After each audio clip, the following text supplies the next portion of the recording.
ladies and gentlemen, and welcome to the second day of the 2023 Festival Ekonomi Keuangan Digital Indonesia, or FEKDI, which focuses on forging cross-border economic interlinkage from industry's views. And now, ladies and gentlemen, over the last decade, the payment system has changed significantly, spurred by the emergence of new innovations and also technologies, as well as new perspectives on efficient cross-border payments. The advancement of technology as we see today, and also the current border conditions between countries, make it even more necessary to develop a payment system which serves the needs of an increasingly mobile cross-border society. Therefore, to start our event journey for today, ladies and gentlemen, allow us to show a video which visualizes the recent condition about the development of cross-border retail payment system innovations in Indonesia and also ASEAN countries as the background of our further discussion of the day. So without further ado, ladies and gentlemen, I present to you the following video. The acceleration of economic activities between countries has increased the importance of cross-border payment to facilitate financial transactions between stakeholders. Thus, the emergence of an increasingly seamless and borderless global economy makes it imperative for cross-border payments to become faster, cheaper, transparent, and inclusive. ASEAN 5 countries has progressed with a concrete solution for cross-border interlinkage with the start of Regional Payment Connectivity Initiative among ASEAN 5 central banks that strengthen and enhance payment connectivity through the region. Bank Indonesia believes this initiative will further strengthen economic ties between countries and serve as a key enabler of post-pandemic economic growth. ASEAN countries can establish a more connected and integrated regional economy, foster economic growth and development, and promote financial inclusion and resilience. To make it happen, collaborative and sustainable actions supported by both the private and public sectors are necessary to strengthen ASEAN payment connectivity and bring cross-border payment innovations into reality.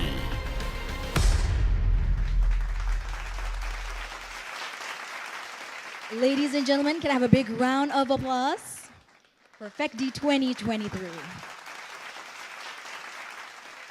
And now, ladies and gentlemen, as we will begin our main agenda of today's event. But before we do, we would like to present to you a not-to-be-missed digital performance named Sinergi Untuk Negeri. The following choreography presents a colorful Indonesia in the form of dynamic Balinese movements, mystical Sumatran gestures, and powerful Papua steps, which blends beautifully in a delicately composed music and also contemporary choreography. So without further ado, ladies and gentlemen, join me in welcoming Eki Dance Company Indonesia.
Ladies and gentlemen, once again, can I have a big round of applause for Eki Dance Company Indonesia.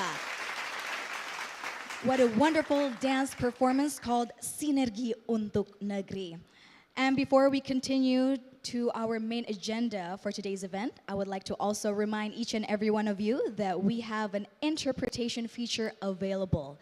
For those of you who are joining us here at the venue or offline, if you do need to use the interpretation device, whether you need to use it for Bahasa or also English purposes, please do raise your hands and our committee will be more than happy to assist you.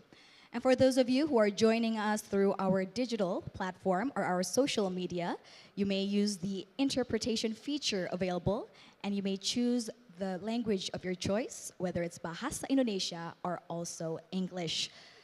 So ladies and gentlemen, and also distinguished guests, allow me to continue our agenda for today by inviting the Deputy Governor of Bank Indonesia to deliver the Leaders Insight.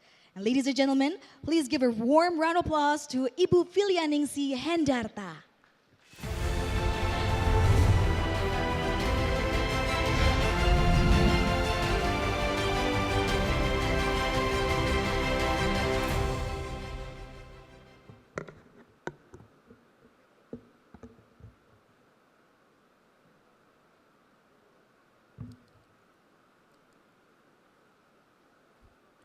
Assalamualaikum warahmatullahi wabarakatuh. Shalom, Om Swastiastu, Namo Buddhaya, Salam Kebajikan. Dear honorable delegation and speakers, we have here Mr. Paul Gui, Secretary General of the Asian Banker Association, Mr. Sadap Tayyabi, Chairman of Singapore Fintech Association, Bapak YB Haryantono, Vice Chairman of Indonesian Payment System Association, Bapak Tigor Siahan, Deputy Chairman of Perbanas, Mr. Ben Liu, Managing Director, Payment Reward and Group Strategy Grabfin, Bapak Vince Iswara, CEO and Co-Founder Dana Indonesia, Bapak Budi Ganda Subrata, Managing Director of GoPay, and Bapak Kaspar Situmorang, Executive Vice President, Digital Bank Development and Operation of Bank BRI, and of course, my dear colleague, Ibu Rosmaya Hadi, and all distinguished guests and participants. Ladies and gentlemen, first, let us begin by praising all to God Almighty, for it is with His blessing that we may congregate here at the Indonesian Digital Finance Economic Festival. We call it a FEKDI 2023. I want to express also my highest gratitude to Bank Indonesia and also coordinating Ministry of Economic Affairs and also ASPI, who have collaborated with AFTEC, Perbanas, Kadin, Asian Banker Association, and also Singapore Fintech Association, as well industry player domestically and internationally to organize this FEKDI 2023. We know that the FEKDI has become an annual event and our flagship together with the Ministry of Economic, and that compiles the fast-growing digital transformation we face today. FEKDI 2023 is held parallel with the first summit of Indonesian chairmanship for Asian 2023. And we hope that through this event, all stakeholders, especially industry, association, and also authority, can collaborate to formulate the future policy and also the business model to support the faster, cheaper, more transparent, and also inclusive cross-border payment. Through this event, we know that we will go from the moment to the momentum and to improve the collaboration between the industry and association with Bank Indonesia, and also to facilitate action alignment through strategy, synergy, and innovation to formulate the future policy. We hope we can first to accelerate the digital economic, and second, build the sustainability, and the third, also support the post-pandemic economic recovery. If we see the data, the payment system digitalization in Indonesia, of course, along with the monetary and macroprudential policy, we call it the Bank Indonesia policy mix, and we aim to promote the inclusivity and also to maintain the stability and boost the growth. The payment system policy is conducted in the three key strategies to achieve the fast, easy, efficient, safe, and robust the payment system. First, we want to accelerating sound, competitive, innovative payment system industry consolidation. And the second, we want to develop the integrated, interconnectedness, and also interoperable payment system infrastructure. The third, we want to promoting the sound, efficient, and fair market practice. And the direction of the cross-border payment lies in the fifth vision of the Indonesian payment system blueprint. We call it in Bahasa BSPI 2025, which safeguard the national interest in the cross-border use of the digital economic and finance. One of the ways to realize this vision is through the collaborative approach between the payment system provider between countries by promoting the principle reciprocity. This policy provides opportunity for the interoperable and also payment infrastructure of cross-border transaction while maintaining the reciprocity. These visions are implemented through the 5 main initiatives of BSPI. First is the open API, second retail payment system, and the third large value payment system, and the fourth financial market infrastructure, including the data, and the fifth, the regulatory reform. These are the 4 critical milestones for the implementation of the BSPI 2025. First is the regulatory reform. We have done the regulatory reform and still ongoing to do that. And the second is the BI fast. This is the fast payment, the instant payment. And the third is SNAP. We call it SNAP. This is the national standard for open API for the payment. And also the national standard for the QR code of payment. We call it CRIS. And the fourth, we just launched yesterday. This is the development of the payment instruments such as the government credit card using domestic payment scheme. So this is, we call it KKPD. This is the domestic credit card used by the government, not only the regional government, but also the central government. And ladies and gentlemen, lesson learned, what is the lesson learned that we have so far?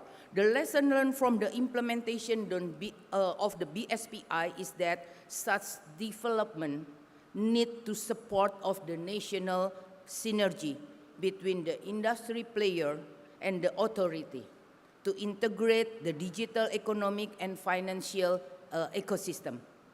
Take an example of CRIS. We know CRIS has become a game changer in digital payment and also act as an entry point to digital economic and financial ecosystem for MSME. Up to March 2023, there are more than 32 million CRIS users and also 25.5 million CRIS merchants, where around 92% of the merchants are MSMEs. So another implementation of the BSPI is continuous development of the fast payment. We call it BI fast. This is the instant, secure, efficient, and 24/7 retail payment system infrastructure. And we know the BI fast has cut down the transaction fee by 60%. And provided settlement services in the central bank money to 123 banks and non-banks, which representing around 94% of the retail payment share. And in up to Q1 23, the BI Fast has processed around 408 million transactions, only just in the Q1. And we hope for the whole 2023, we can exceed the 1 billion transaction here, which amounted to, for the Q1, is around 1.1 trillion in value. So, moreover, we know that Indonesia has come up with the innovation that aim to integrate and interlink the financial services among digital banking, fintech, and also e-commerce. We have National Open API payment standard. We call it SNAP. And SNAP allow all parties to use one language to communicate more effectively without fragmentation. And the development of SNAP is aimed first to support the deployment of digital technology on banks, financial products and services, and second, to facilitate the acceleration of Indonesian digital economy and financial ecosystem. And we see the development of the cross-border retail payment service innovation in various countries, including Indonesia, is currently being driven by the global industry with its extensive network and global payment infrastructure between countries. However, there are still obstacles to cross-border payment, such as high cost, limited access, and also lack of transparency. And as a result, a breakthrough and enhancement is in one country technology and regulation and international cooperation are required for more inclusive digital economy. And consequently, every country needs to establish more efficient cross-border payment infrastructure through bilateral or multilateral cooperation with the partner country in the region and globally. Ladies and gentlemen, cross-border payment, especially retail payment, play a vital role in today's interconnected global economy. If we see the data, the volume of the global transaction is expected to grow in the upcoming years. For the past year, the value of the cross-border payment worldwide is increasingly from 127.8 trillion US dollar in 2018 to an expected 156 trillion US dollar in 2022. Thus, the emergence of the increasingly seamless and borderless global economy make it imperative for cross-border payment to become faster, cheaper, more transparent, and also accessible to anyone.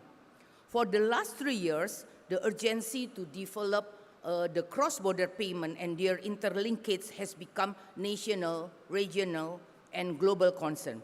For instance, in Indonesia, the acceleration of the cross-border payment is mainly driven by the fast growing of transaction, primarily in tourism, remittances, e-commerce sector. Indonesia has already progressed in forging the cross-border economy interlinkage, especially on the payment connectivity, with the initiative expanding the adoption of the QR cross-border. On the global level, we see the G20 countries supported the Financial Stability Board, FSB, and also the CPMI and relevant international organizations have agreed to strengthen the cross-border payment. The G20 roadmap for enhancing the cross-border payment has launched in 2020 to address the challenges and provide guidance on developing payment connectivity. Following the initiative in Indonesia G20 presidency last year, cross-border payment was raised as one of the 6 priority agenda in the digital transformation, including through the payment system in digital era. Moving forward to the regional level, the implementation of the G20 roadmap to enhance the cross-border payment is reflected by the signing of the Regional Payment Connectivity MOU last year by the Asian 5 countries, Indonesia, Malaysia, Singapore, Philippines, and Thailand on November 14, 2022. Ladies and gentlemen, the Southeast Asia Central Bank Community has progressed with the concrete solution for the cross-border interlinkage with the start of the RPC initiative by the Asian 5 Central Bank. It will eventually expand it to all countries in the region. RPC initiative aims to integrate the cross-border payment infrastructure between countries by providing standardized way to its domestic payment system to speak each other. So this collaboration represents a key milestone in the Asian Payment Connectivity Initiative that strengthens and enhances the payment connectivity throughout the region and also promote the economic recovery. The RPC encompasses 5 interlinkage modalities, namely first, the QR code, second, the fast payment system, third, application programming interface, API, and the third, real-time gross settlement, and the fifth is the data framework. And integrated payment connectivity among this region, utilizing this modality, would lead to an optimization of the existing partnership and the opportunity to expand the cross-border transaction market share and economic development. Development are needed to integrate the payment system between countries by considering the development principles such as efficiency, innovation, standardization, transaction speed, inclusiveness, expansion of access, and national interest. Naturally, such development require the involvement of various public and private parties, both domestically and also abroad. Ladies and gentlemen, case in point, Indonesia has started the implementation phase of the cross-border QR payment linkage with Thailand, 2022, recently with Malaysia. Meanwhile, the QR payment interlinkage between Indonesia and Singapore is targeted to launch by end of 2023. With the Philippines, we have the MOU. We just signed the MOU for the QR payment linkage. And we also have already signed the MOU with India and also with Korea and also with Japan. Cross-border QR allow users from the both countries to use their mobile payment application to scan the QR code on the merchant in this country. This breakthrough provides more options for users in a cross-border payment. And it serves a key, first, to improve the transaction efficiently. Second, to promote digital economic and financial inclusion.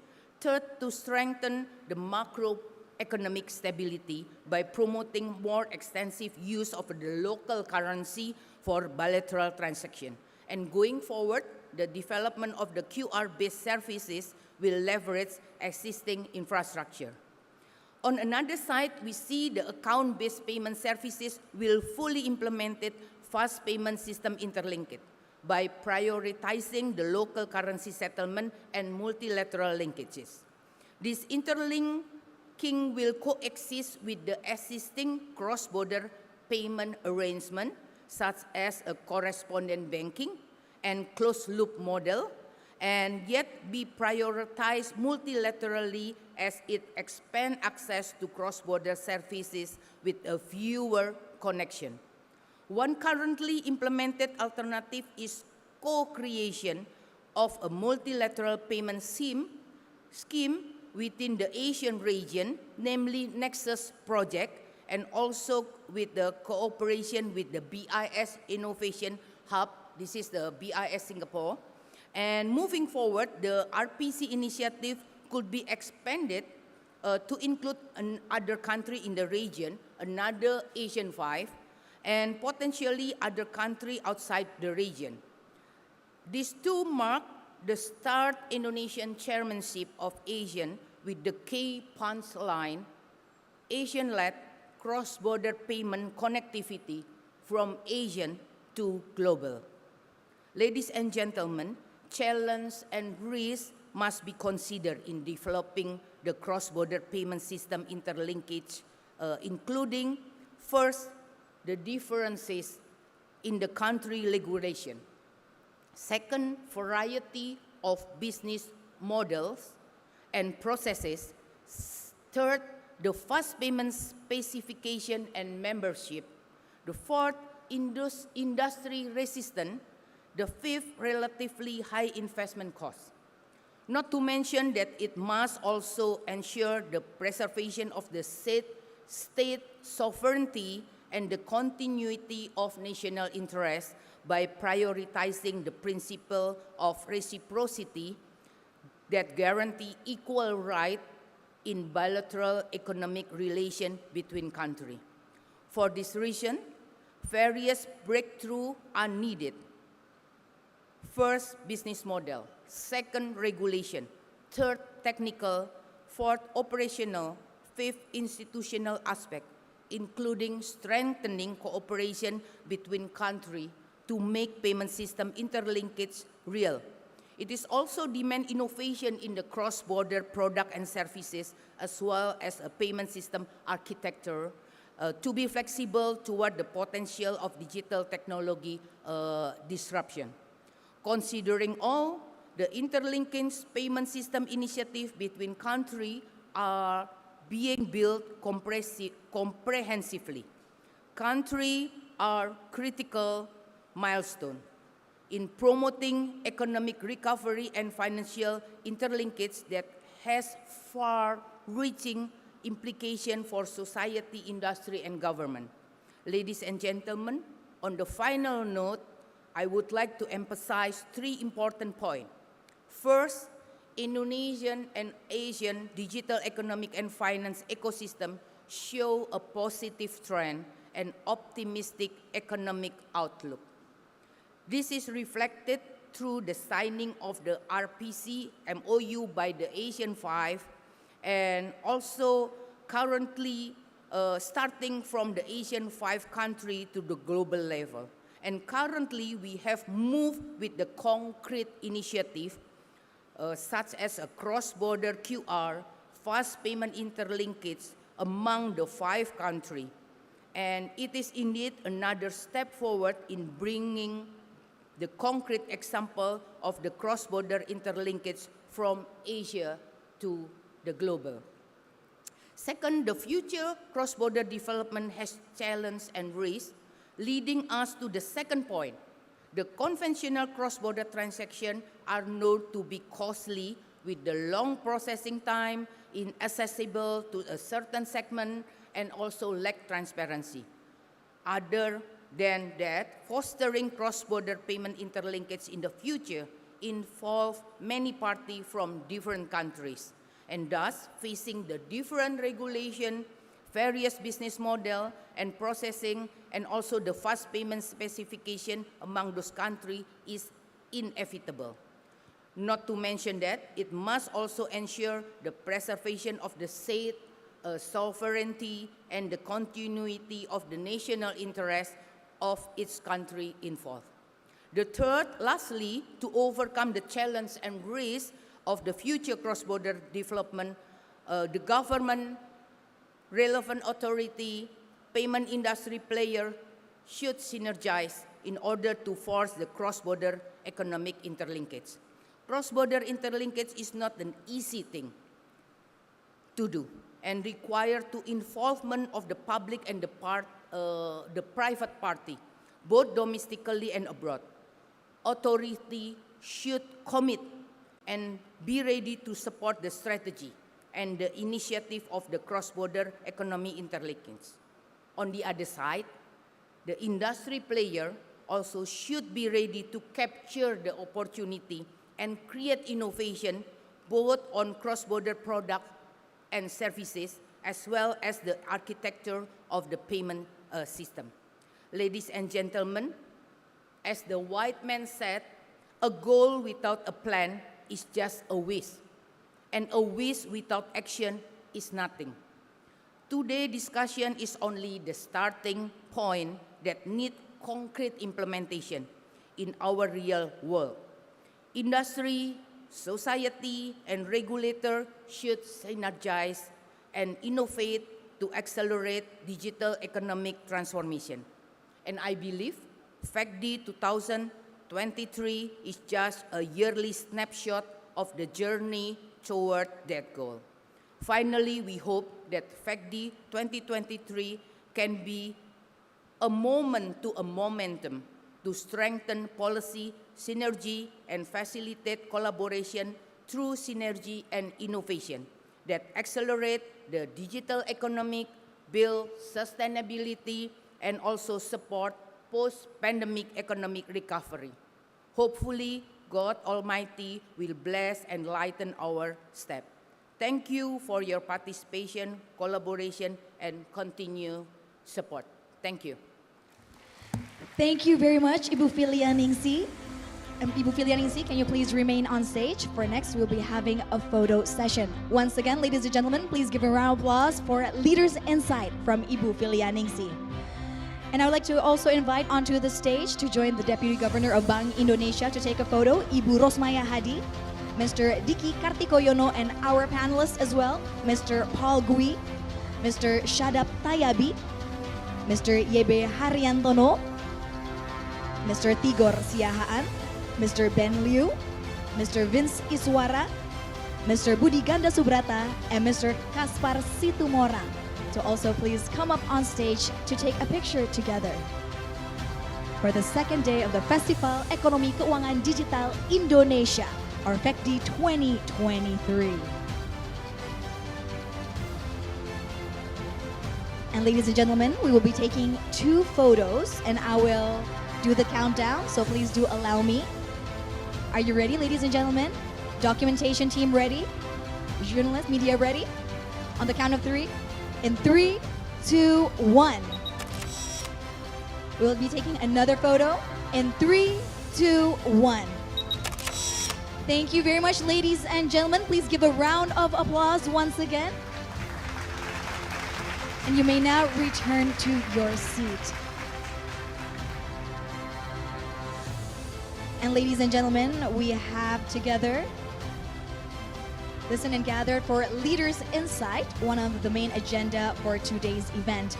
But next, we will also be having 2 casual talks. Therefore, do please stay with us until the end of today's event, for we will be also having a Kahoot quiz with very interesting prizes, and each and every one of you, either if you're joining us offline or online, can participate and also try your luck in winning the wonderful prizes available. And ladies and gentlemen, before we begin or continue for our casual talk, or our first casual talk of the day, I would like to also remind you, for those of you who need an interpretation feature, we do have it available for you, either if it's offline or also online. For those of you who are joining us offline here at the Jakarta Convention Center, if you need the interpretation device, all you have to do is please do raise your hand, and our committee will be more than happy to assist you. We'll be having 2 languages, Bahasa Indonesia and also English, for you to use which one you feel is more necessary, ladies and gentlemen. And for those of you who are joining us online, there is also an interpretation feature available on your device. Please do choose the language you prefer, which is Bahasa Indonesia or English. So ladies and gentlemen, we will continue to our next session, which is our first casual talk of the day. This session is aimed to widen our knowledge on how cross-border interlinkage between ASEAN 5 countries will broadly create payment system integration and drive all features and mechanism of cross-border payment transaction. So without further ado, ladies and gentlemen, please give a round of applause for our first casual talk with the topic, Private Sector's Role in Forging Cross-Border Economic Interlinkages.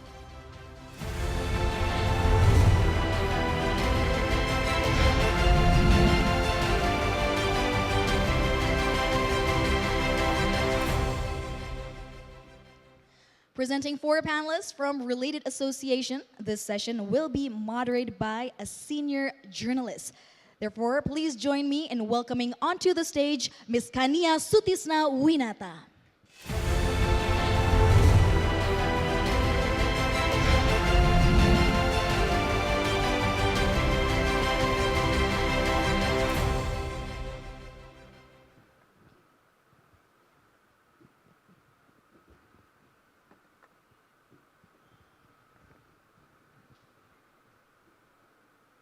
Very well. Assalamualaikum warahmatullahi wabarakatuh. Hello and a very good morning to all of us. Let me introduce myself again. My name is Kanya Sutisnawinata and it is my pleasure to be moderating this next casual talk. Again, welcome and thank you for joining us on this morning casual talk on private sector's role in forging cross-border economic interlinkages. Perhaps as we have heard earlier, much needs to be done in order for us to move forward with our key agenda, namely payment system integration between ASEAN 5 countries. Not only will it be of great benefit to the economy, but it can also provide opportunities for innovations and also better products for the people. But not only that, today's economy that are becoming more digital, more interconnected globally demands for all of us to improve the way we handle our transactions, specifically cross-border payments, which, as Ibu Fili said, is expected to be growing in the upcoming years. So moving ahead requires for cross-border payments to become faster, cheaper, more transparent, accessible to anyone, and above all, secure. And how to do this? Synergy with financial industry players has been a lesson learned throughout the development and implementation of the Indonesia Payment System Blueprint, as was elaborated previously by our Central Bank DG, Ibu Fili. So I guess it is only natural for us to hear more from the side of the financial industry players in the region, what they have to say about playing a role in accelerating in these efforts and also overcoming challenges together. So ladies and gentlemen, without further ado, let's welcome our distinguished panelists to please come join me on stage so we can start our discussion. First and foremost, let's invite Mr. Paul Gui, Secretary General of ASEAN Bankers Association. Please welcome.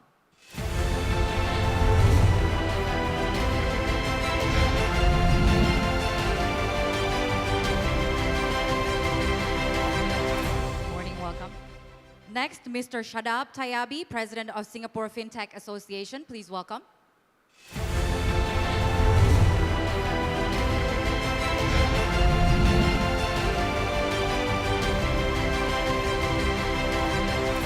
Mr. Riebe Haryantono, Vice Chairman of Indonesia Payment System Association, or ASPI. Please welcome.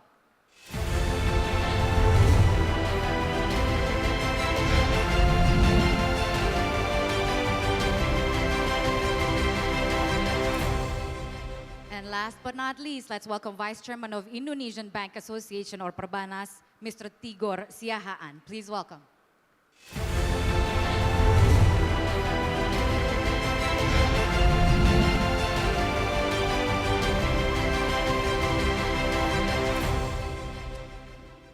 A very good morning, gentlemen. It's a pleasure for us to have you joining us in this casual talk. It's supposed to be a casual talk with a very important topic, and we only have about 45 minutes in between the four of you to put as much perspective and also insights into what the industry players are doing in this particular subject. I want to dig deeper on the role, the challenges, and also maybe share some of our experiences, best practices that we can emulate on a regional level. Because on a country level, we are seeing across Asia today a revolution, if we can say so, a revolution in digital technology and telecommunication that has made a great impact on financial services and also payments in at least the last 3 decades. You know, I'm accessing my bank account from my phone. I can do instantaneous transfer and also buy goods and services online. And perhaps within country, these new ways to access digital financial services have made payment systems very efficient, inexpensive, and more so also more inclusive. But when we talk on the regional level, that's another case. So we want to know how and what our industry key players are thinking about these efforts, about the initiatives that has been talked about earlier in the Leaders Insight. Let me start with Pak Paul, who is representing the ASEAN Bankers Association. So perhaps you have a more wider take on how ASEAN banks in particular are responding on establishing a faster, cheaper, more transparent and inclusive cross-border payments. But how do you see so far, Pak Paul, the ASEAN banking sector role in optimizing ASEAN's economic potentials by way of a better payment system in between nations? Thank you, Ibu Kanya. And first of all, I'd like to express my deepest gratitude to PI, to Permanas, and also ASPI, and to, for the invitation to be here to participate in this very keynote, as you say, flagship event in Indonesia. So this is very exciting for us to be present here. So you mentioned about how do you see, banks in ASEAN looking at payments and connectivity.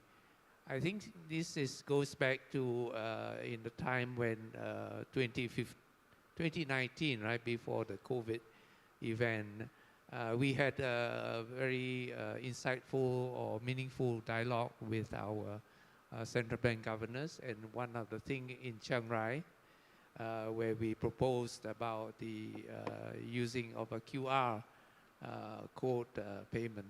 So there begins our journey, and we are grateful that this has already embarked even further to what we see. I think Ibu Filia has actually put out lots of development, and we are together working with the governors and also with our member banks. And for us, one of the things that we have done is to finalize together with the payment system providers in ASEAN, where we have now published a guide for implementation of cross-border QR payment. So there is already now a working paper, a working guide that will be helpful for those who are beginning to embark, especially for the other non-5 that are looking at how best they should organize themselves. And I think you mentioned the role of banks. Banks are actually very critical and significant in this ecosystem that we have here. As you know, banks place in it, without banks, which is, being trusted. I think the word is trust here. Then, a lot of the payments or things that you want to transact would be very difficult to do, because customers down the street may not be sure whether, should I use this payment provider, or should I use how do I transfer my money? So the bank has a very significant role. Obviously, I think the other players in the ecosystem is also just as important, especially my colleagues here from FinTech, the payment service providers and all that. So that's how I see it. Thank you. But how do you see the role of traditional banks evolving as we are seeing payment methods such as real-time transfer and also QR code payments becoming more widespread in ASEAN? I guess, I guess the traditional banks will continue to be bank. We will be, and I think at the time when, this issue about fintech coming up, and, how does banks,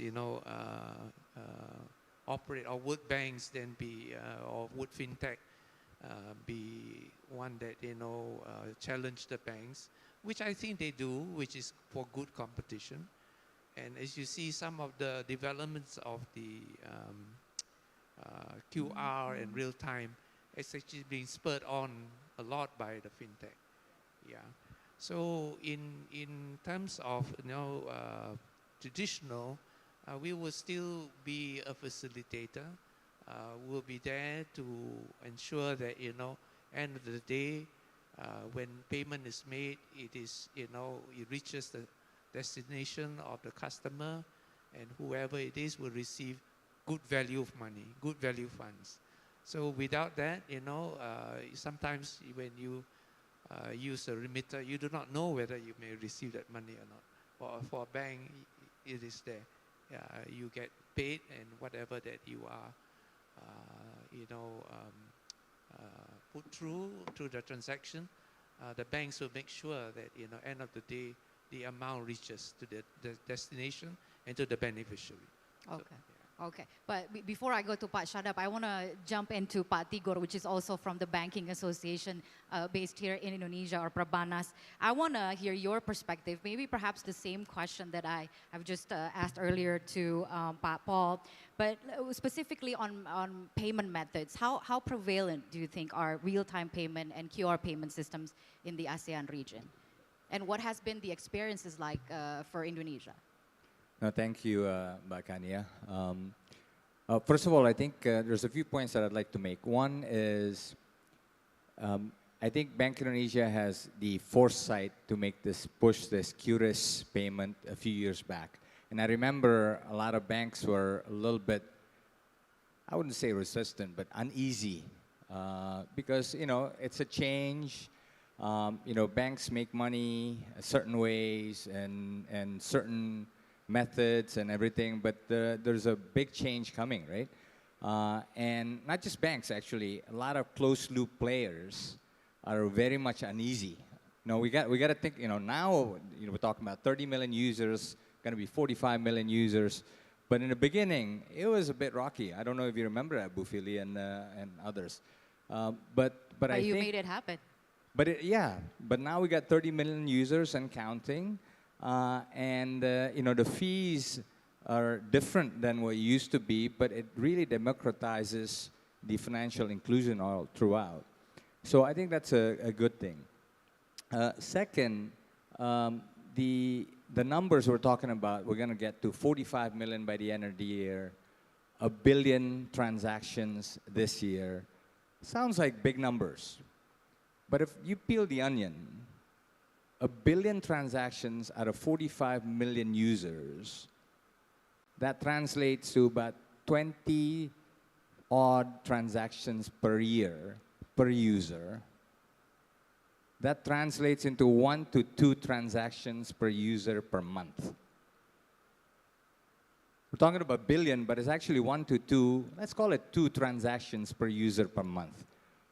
That's actually still barely scratching the surface. So it's actually still very, very deep. UPI, for example, in India, I think they do about 2,000 transactions per second. I think about 60 billion per year and counting, right? So, and that continues to evolve. So I think we're at this number. It's great, lots of progress, but I think we're still scratching the surface.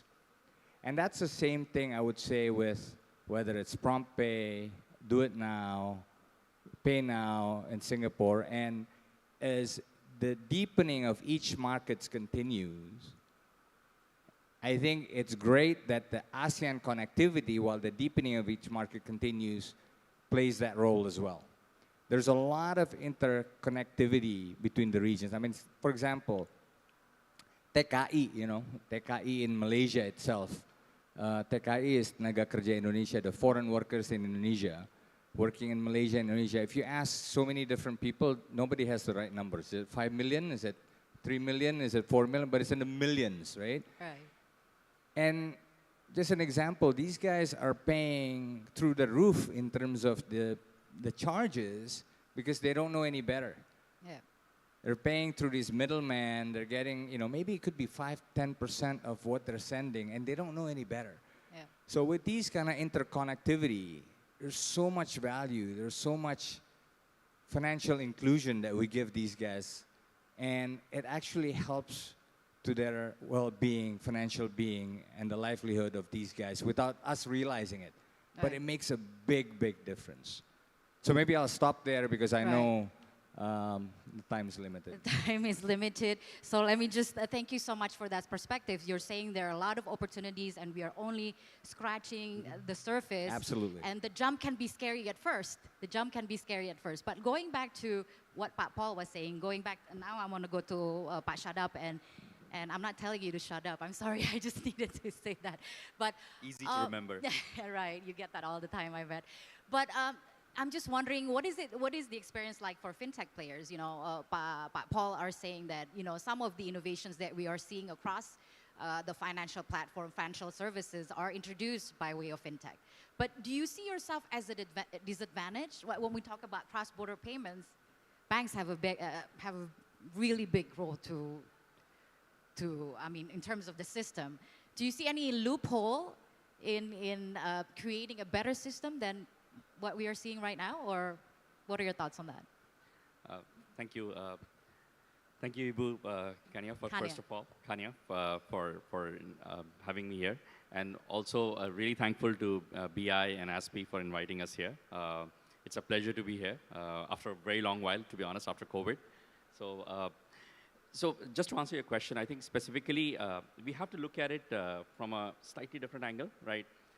Where did it all start? I think to a certain extent, and I'm not here to criticize anyone, the reality is we all know where it all started. Basically, the payments, as Pak Tagore has also highlighted, the costs involved, the speed or the slowness that was there, and also the inclusivity and the transparency in the cross-border payments has been a challenge for many, many years.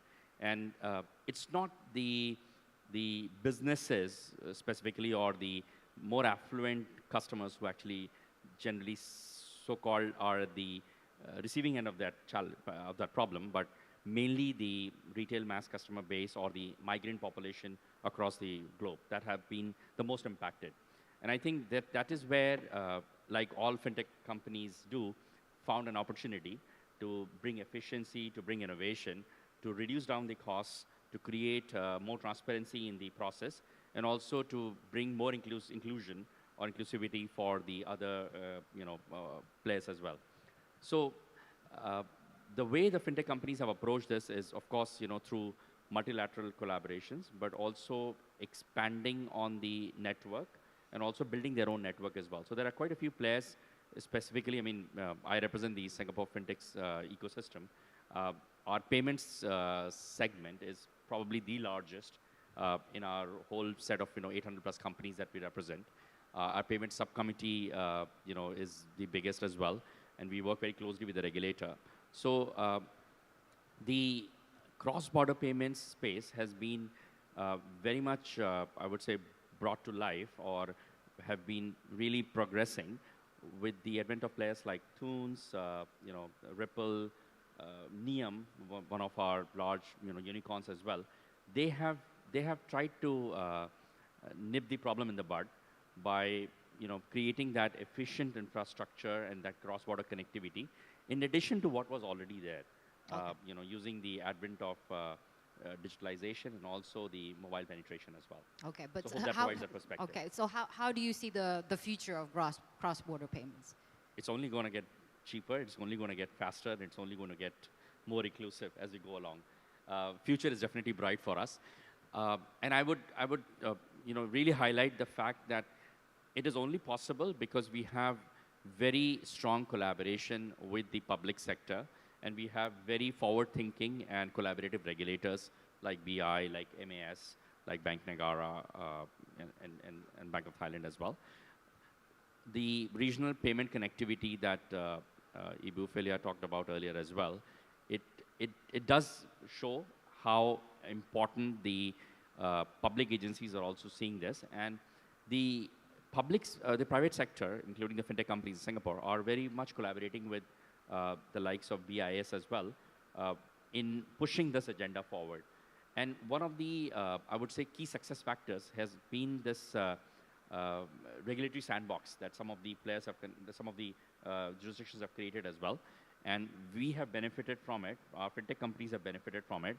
Of course, with the consumers benefiting from it ultimately.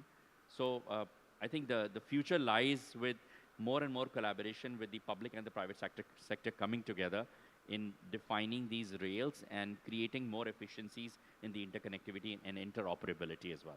Okay, very well. Let's go to Pak Yebe then to share his experiences as well. He's the Vice Chairman of Indonesia Payment System Association.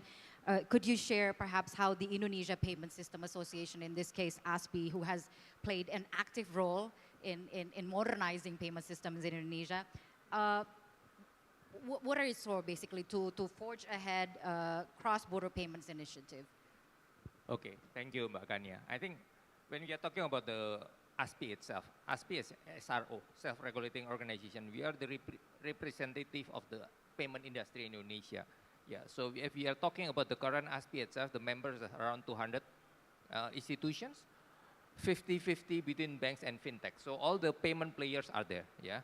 So ASPI itself, as we are the representative of this payment industry, we need to develop the payment industry as well as safeguarding them, make it running well in the country itself. Yeah. Other than that, we are also standard organizations. We are developing standards for all the payments. Yeah. For example, that Indonesia itself, we have the debit card, ATM card standard on the chip, something like that. Those are the standards that are being developed by association itself, the ASPI. Yeah. So as well as when we are talking now today, we discuss a lot on the QR payment. QR payment in Indonesia, the CRIS standard itself, also the standard being developed by ASPI, yeah, together with guidance from the central bank itself. Yeah. So those are the role of the ASPI itself. In the things that we have done. In the context of the cross-border itself, yeah, when we are talking about the cross-border payment, Indonesia is quite lucky because we already have the QR standard for Indonesia, CRIS, so we already been in the one system, mechanism, something like that.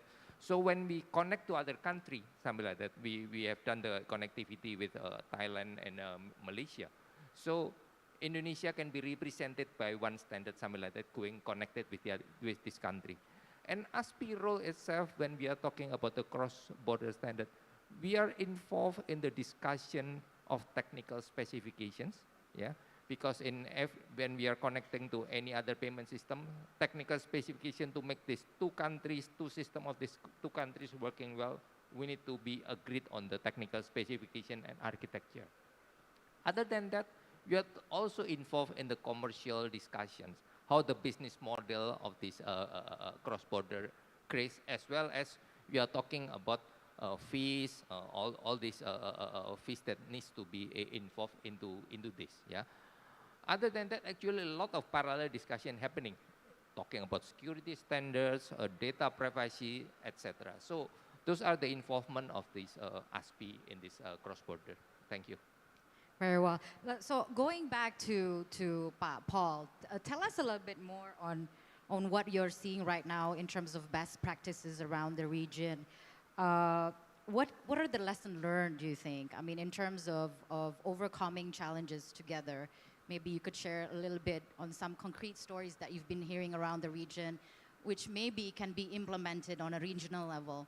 Which country do you think is leading the way in terms of modernizing payment system? Is Indonesia a case in point? What are your thoughts on that? Thank you. I think, yes, of course. I think one of the things, best practice that we can see, as shared by Bu File, our Deputy Governor from BI, you can see some of the developments which has been shared. And many of them, I think, are, how you say, kind of examples that could be followed by other countries. And in terms of the leadership, one I think is that, like also YB was saying that, the practices of the design and the business model and so forth, I think that is something which more could be done in terms of sharing the design upfront, so that, when we come to discussion, we can be able to close the loop more quickly. And as I mentioned as well, and that, people to people is the most important.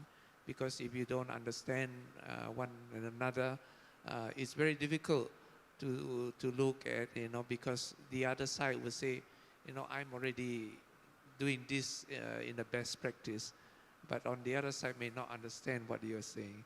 So that's something which I guess, in practical terms, that we should be able to come together like this.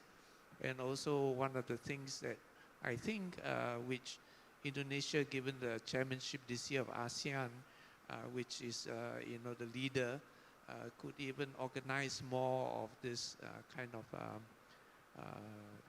discussion amongst the players to come together, because we know that when we have bilateral, it's only two of us, but if all the five or everyone sit down, we could be even doing far greater work, and even better solutions could be found together.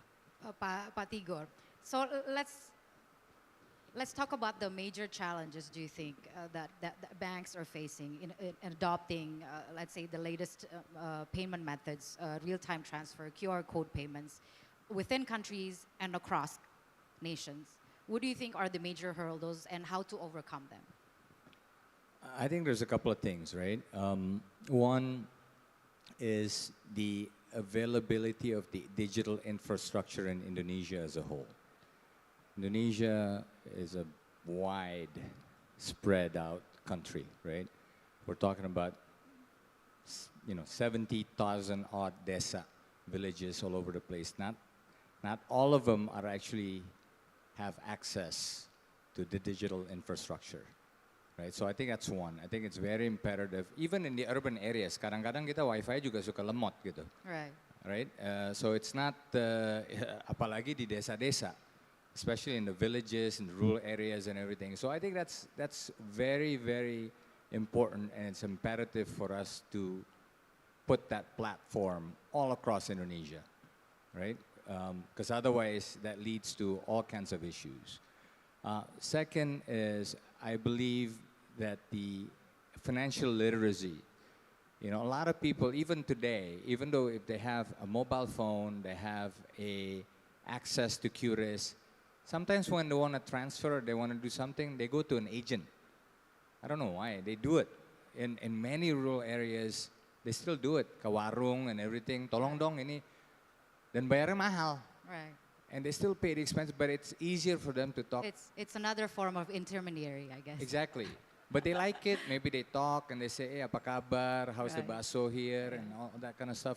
So that's still a high-cost economy, I think, to Indonesia. While the infrastructure is there, but the literacy, the education for them to say, hey, you don't have to do this.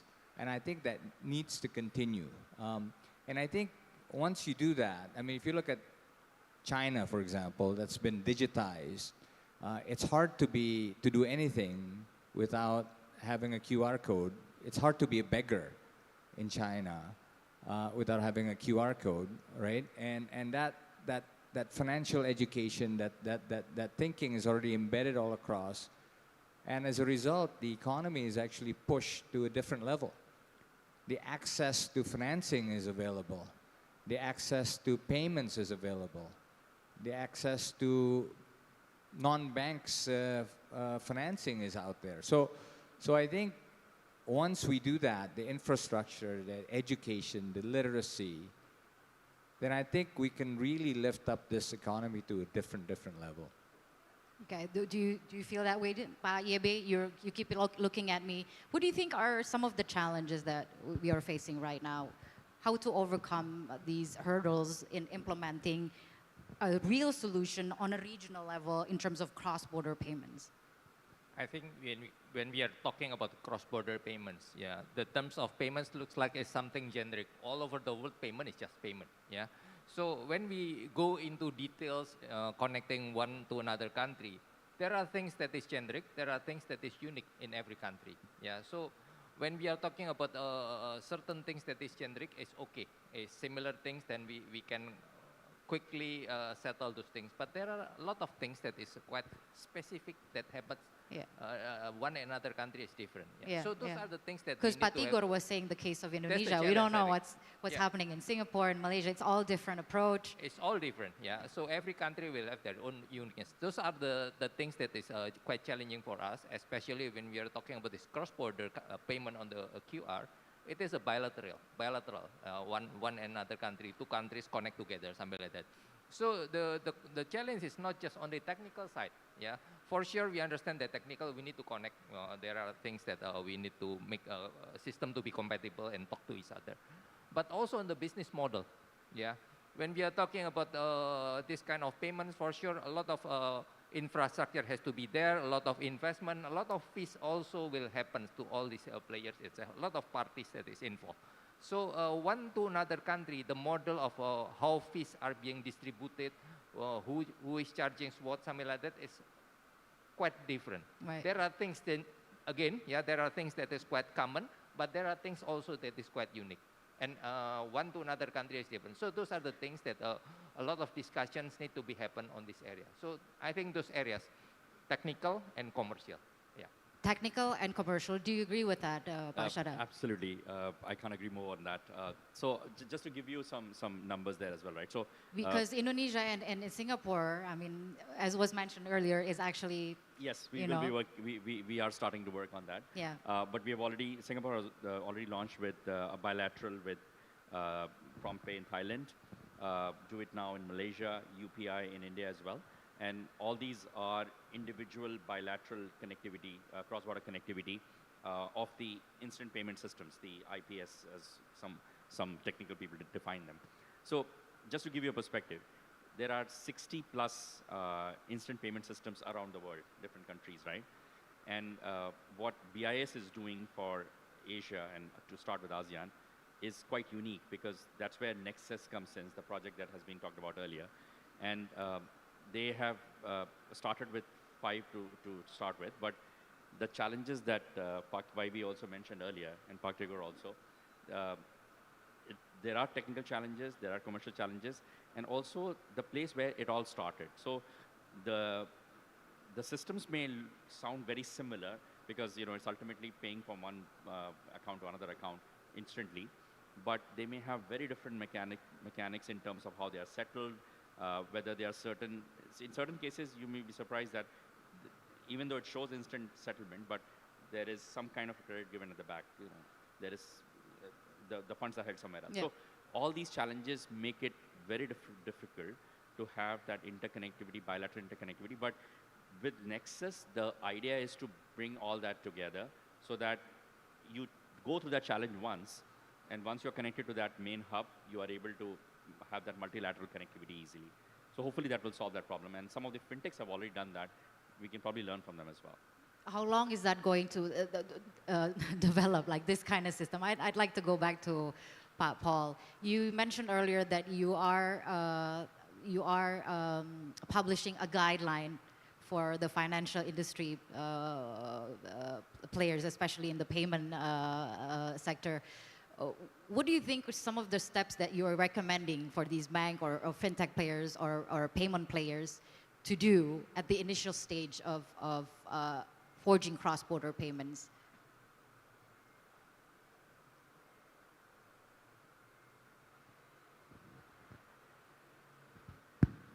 Yeah, thank you for the question. I think one of the things is, first and foremost, as mentioned by, Pak Sadap, is that, in the space of bilateral, you need to negotiate, each other to discuss a lot of the, first and foremost, whether it makes sense, to have I think yesterday also was mentioned in the governance that, it has to be economics. Because at the end of the day, no one wants to do, kind of a bilateral if there's no economics. And it's not, how you would say, a charity, right? I think everyone would know, end of the day, there is a need to make some money or make at least some good money, if possible, unless it's a public good that will be there. That's something which I think the way that it will be resolved is to see how some parts of it would be, to be based on a way that the government will be able to support it, and the rest is maybe private sector development.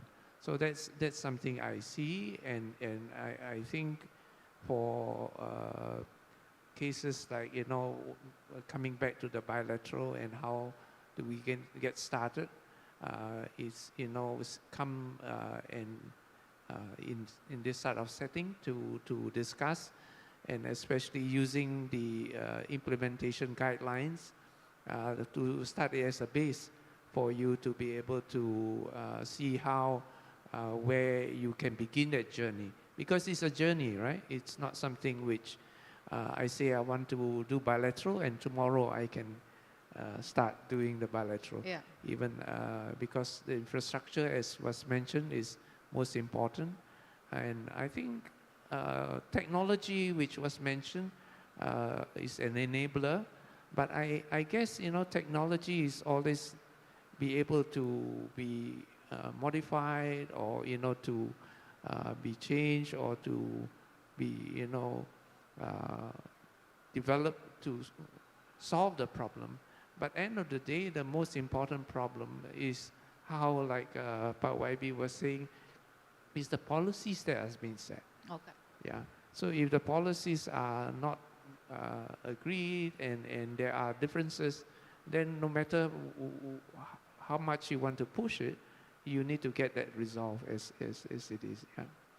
And and I think Pak Sanda was saying that for moving to multilateral, why is the reason to move to multilateral? I think the reason is very clear. In bilateral, you do, for two, you can do one iteration. But when you come to 5, you're doing 10 iterations. So that's quite a challenge, right? And if you look at 10 ASEAN, that will be actually 45, bilaterals that you're going to do it. So that will be a challenge for also YB in looking at the technical design and operational. So we hope that we can move to multilateral as we move along. Okay. Thank you. But at the initial stage, what should be the focus on? Like when we talk about cross-border initiative, that should be prioritized by ASEAN countries. I think end of the day, I think the concentration should be how to have that agreement, and also in terms of the scheme that you agree, because technology is something which is probably given, in many ways. It's a scheme that agreed between two parties. How do you want to share? How you want to, especially on security as well. As we know, I think recently there are some issues about QR code being scanned. So that's also another area that we need to agree on standards, basically, on applying the international standards, even for, QR we are using, or EMV kind of a standard. So this is something which we need to discuss and agree on from there on. Okay. Pak Tigor, any thoughts on this? I mean, you talked about how literacy is a very important, especially in the case of Indonesia. Talk to us more about security. This is one key aspect of making sure that not only the adoption of, let's say, the latest method payments, QR, and also instant real-time transfers are widely adopted, but how do you make sure that the people trust the payment system they are using? No, I think that's absolutely key, right? I mean, the security and the fraud aspects of it is really fundamental to the success of this going forward.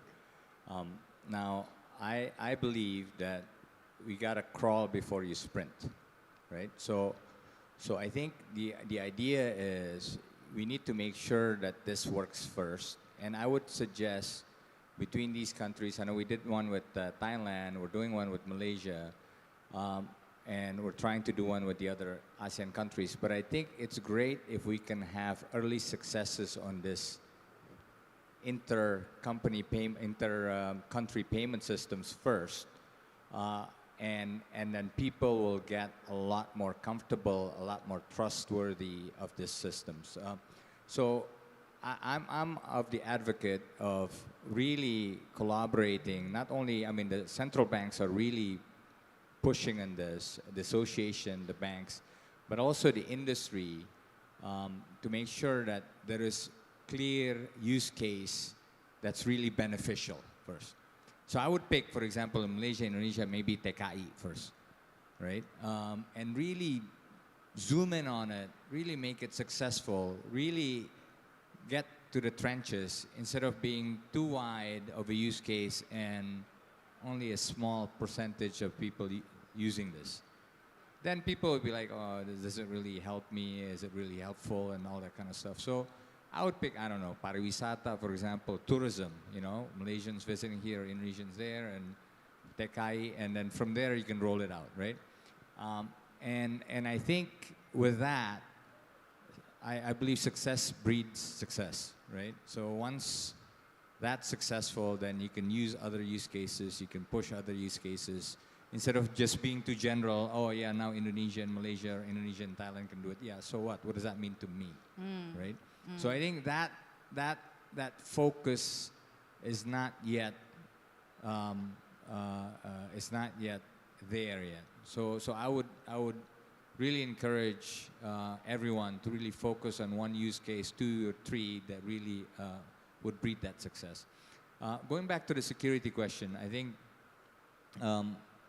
there's always, you know, there is a saying that the bad guys talk with each other to figure out how to get through the good guys, and the good guys don't talk to each other because they're afraid that, you know, I don't want to share my secrets and everything. But the bad guys are like, you know, how do I penetrate these guys?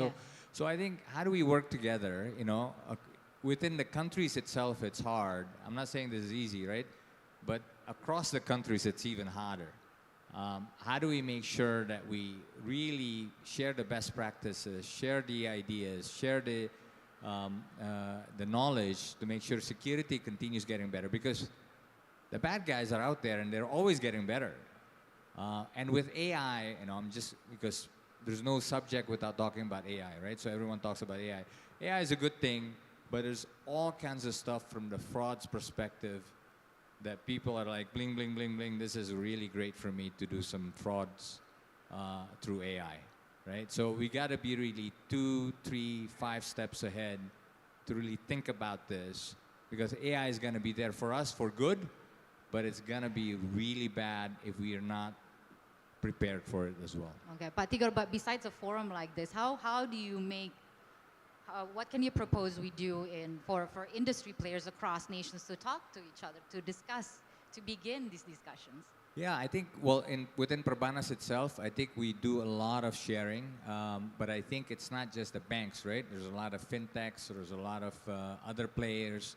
I think with maybe with the ASEAN sort of association, we could sort of have a forum to make sure that security and cross-learning is actually much more pronounced. But I think it's all of the above, right? And I think not just a forum like this, but all of the above, really trying to share, really trying to cross-learn from each other. Okay. If I may just add to that, from the association's perspective also, just last year we launched the one MOU amongst the ASEAN countries as well. So definitely we can use that as a platform to share best practices amongst the fintech companies as well as the financial institutions as well. For example, SFA, we represent the fintech ecosystem that includes the financial institutions as well, and we can definitely be the bridge between the regulators across these countries as well as the industry as well. Because for us, we have a very strong experience in working with our regulator on a very regular roundtable approach as well on regulatory approaches. So we can definitely share the best practices, and we can take that approach across the ASEAN region as well. Okay. Pak Yebe, do you have any thoughts on this? Yeah, I think when we are talking about the payments and digital payments, and now we are talking about the risk on the cybersecurity. For sure, with digital itself, the threat is increasingly getting higher and higher. Yeah, but I think when we are talking about cybersecurity itself, although the risk is higher, digital is something that is traceable. Yeah, we know that there is digital footprint. So actually, other than the risk, the exposure is getting higher. Actually, if there is issues on the cybersecurity, it is more traceable right now. Different with other maybe act of crimes on non-digital world. But now, So, when we so are the talking bad about, guys are not actually getting smarter, do you think? they are getting smarter, but actually digital footprint It's is easier everywhere. to- It's traceable. It's Right, whether we right. can really want to track them or not. Yeah. But so actually, when we are in charge of this payment system itself, then we have to make sure in the industry itself, everyone that has to go into this player in the digital payment itself has to go undergo some security measures. Yeah, they have to comply with certain tests. The institution itself has to apply a good governance on security. Yeah, so we ensure that the payment system is safe for the users to use it, something like that. Yeah, so that's the role of the association to enforce the security standards has to be applied. Do you also, like the association does also assume the role of educating the people as well in terms of Yes, other digital than literacy? then rather than just the systems of the industry players to be strengthened, we also need to do a socializations to all the users. Yeah, the user itself, the one that is using the mobile payment, as well as the merchants. They are the in this our context, the Chris merchant or the QR merchants that use that kind of service, digital service. They need to be trained, socializations on the awareness of the security itself. Thank you, Mark. Thank you. Pak Shadab, you mentioned earlier just a little bit, what are some of the key success factors that fintech companies have to do in order to navigate cross-border payments in the ASEAN market? Can you share a little bit more on that? Yeah, I mean, I'll be quick given the timer, but some of them are actually tied to the collaborative nature and the transparent approach to compliance. So essentially working closely with the regulators, to understand the compliance requirements and also making sure that you're taking the necessary steps right from the beginning. That has been one of the key success factors. The other is, of course, investment into robust and secure technologies. It could be, APIs, direct connectivity with the financial institutions as well. Then the other aspect is, of course, having maybe a regulatory sandbox to start with, so that you are able to understand the challenges, and then to have those industry pilots run as part of that. It's all about, ultimately making sure that the clear AML KYC guidelines have been defined and being adhered to as well. You have the processes in place. So these are some of the key success factors that I would say the fintech companies have had so far. Okay. Last but not least, time is up. I don't know if I have just one for a closing remark from Paul to sum up our discussion. One key issue that has not been talked about is issues of reciprocity. Preserving state sovereign and also national interest, but also allowing for innovations to happen. What are your thoughts on this? How do we go about this? What do you propose we do in tackling these challenges that might exist in between nations as we go forward? Well, it's actually a very tough question to really, but I think end of the day, I think sovereignty is key, right? And every country has its own sovereignty and national interests.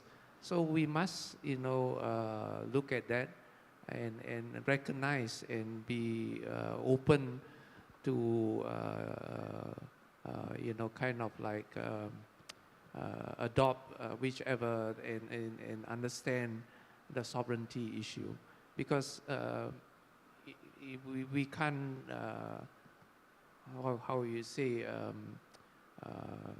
kind of lessen or try to divert or try to reduce any of the sovereignty issues concerning that.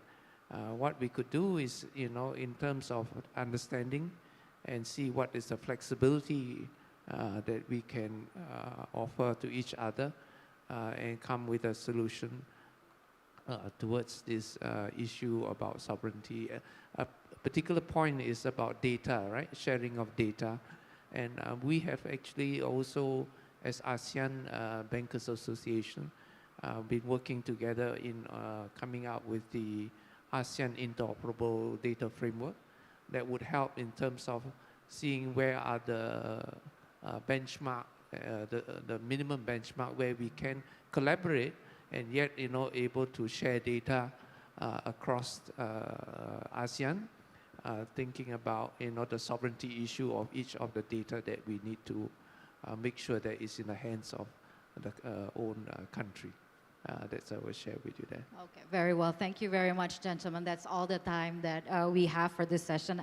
This is only one discussion, only the beginning, and we are hoping from this discussion, but we are hopeful that challenges are mere opportunities that need to be solved with innovations and collaborations that the world moving forward required for all of us to shift the way we traditionally do our business in order for us to grow together while making sure that no one is left behind. So we believe that digital economic transformation is key, is the way forward, and we hope that ASEAN can be a role model for the development of an integrated payment system that can be beneficial not only on a domestic and regional level, but also on a global level. So thank you, gentlemen, for your insights. A very interesting discussion. A big round of applause for our panelists. And with that, I will hand back to the MC. Thank you again. Thank you very much, Ms. Kanya Sutisnawinata, for moderating this session. And before we continue, I would like to invite our moderator and also panelists to please take a place on stage to take a photo together for a photo session. Once again, ladies and gentlemen, please give a round of applause for our moderator and panelists for our first casual talk session. Please, to moderator and also all panelists, to please take a place on stage, and to our documentation team and also our fellow media to take a picture of the moderator and speakers of the first session. Allow me to count down. We'll be taking 2 photos again in 3, 2, 1. Once again, 3, 2, 1. Thank you very much, ladies and gentlemen. Please give a round of applause and you may return to your seat.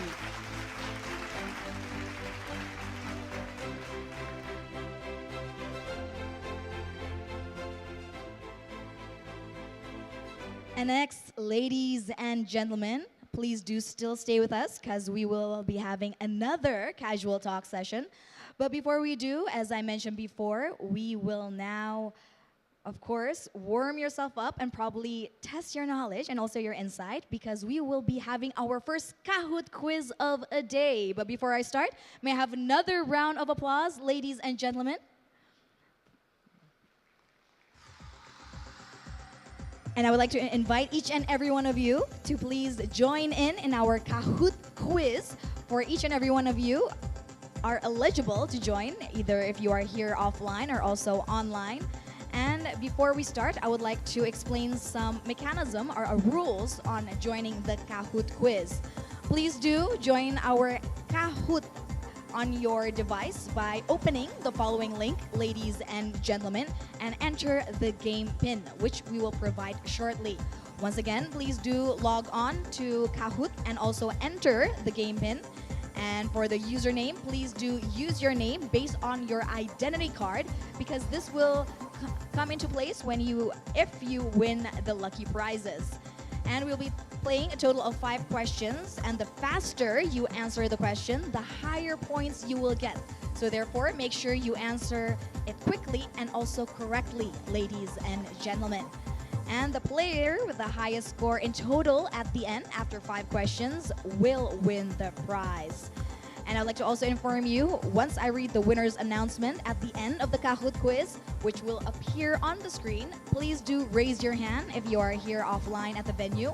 But if you are joining us through our social media or digital platform, please do capture the moment on screen and then call the committee's number for prize collection purposes. As I can see here, we already have a number of participants joining in. Once again, I would like to invite everyone to please join us on Kahoot and also enter the game pin 9706689.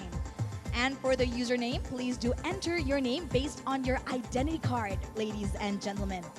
As you prepare yourself, I would like to remind you there will be 5 questions for the first Kahoot quiz. Please do answer it correctly and also quickly. because the player who answers the question with the fastest speed will get the highest points, ladies and gentlemen. All right, we can see here more participants are joining in Kahoot. We'll give a little more time for those of you who are still logging on to Kahoot. And again, we will be having 2 Kahoot quiz for today, so please do stay with us until the end for both casual talk session, ladies and gentlemen. We'll be having interesting prizes which awaits for you, so therefore make sure to prepare yourself in answering all the questions. So, are we ready? Is everyone ready? Okay, everyone here at the venue is ready, so let me ask for those of you joining us virtually or online. Are the online participants ready, committee? Okay, it seems everyone is still joining us. And I would like to also remind you, for the username of the Kahoot game, please make sure you do enter your name based on your identity card. Because as I mentioned before, to redeem your prize, you will have to contact the committee's number, and then we have to confirm if it's actually or really you who won the Kahoot quiz, and we need to verify it by using your identity card, ladies and gentlemen. For those of you who are here offline, if your name appears, if you win the Kahoot quiz, please do raise your hand. But if you are joining us online, please do capture the screen with your name as the winner, and then also capture or write down the committee's phone number to contact them to redeem your prize. Because we have a number of prizes awaiting for you for this year's FEKDI 2023 Day 2 Kahoot quiz for the first casual talk session. So are we ready, ladies and gentlemen? Can I have a big round of applause if we are ready for the first Kahoot quiz? Can I have another round of applause, ladies and gentlemen? All right, committee, it seems that we are ready to begin the first Kahoot quiz.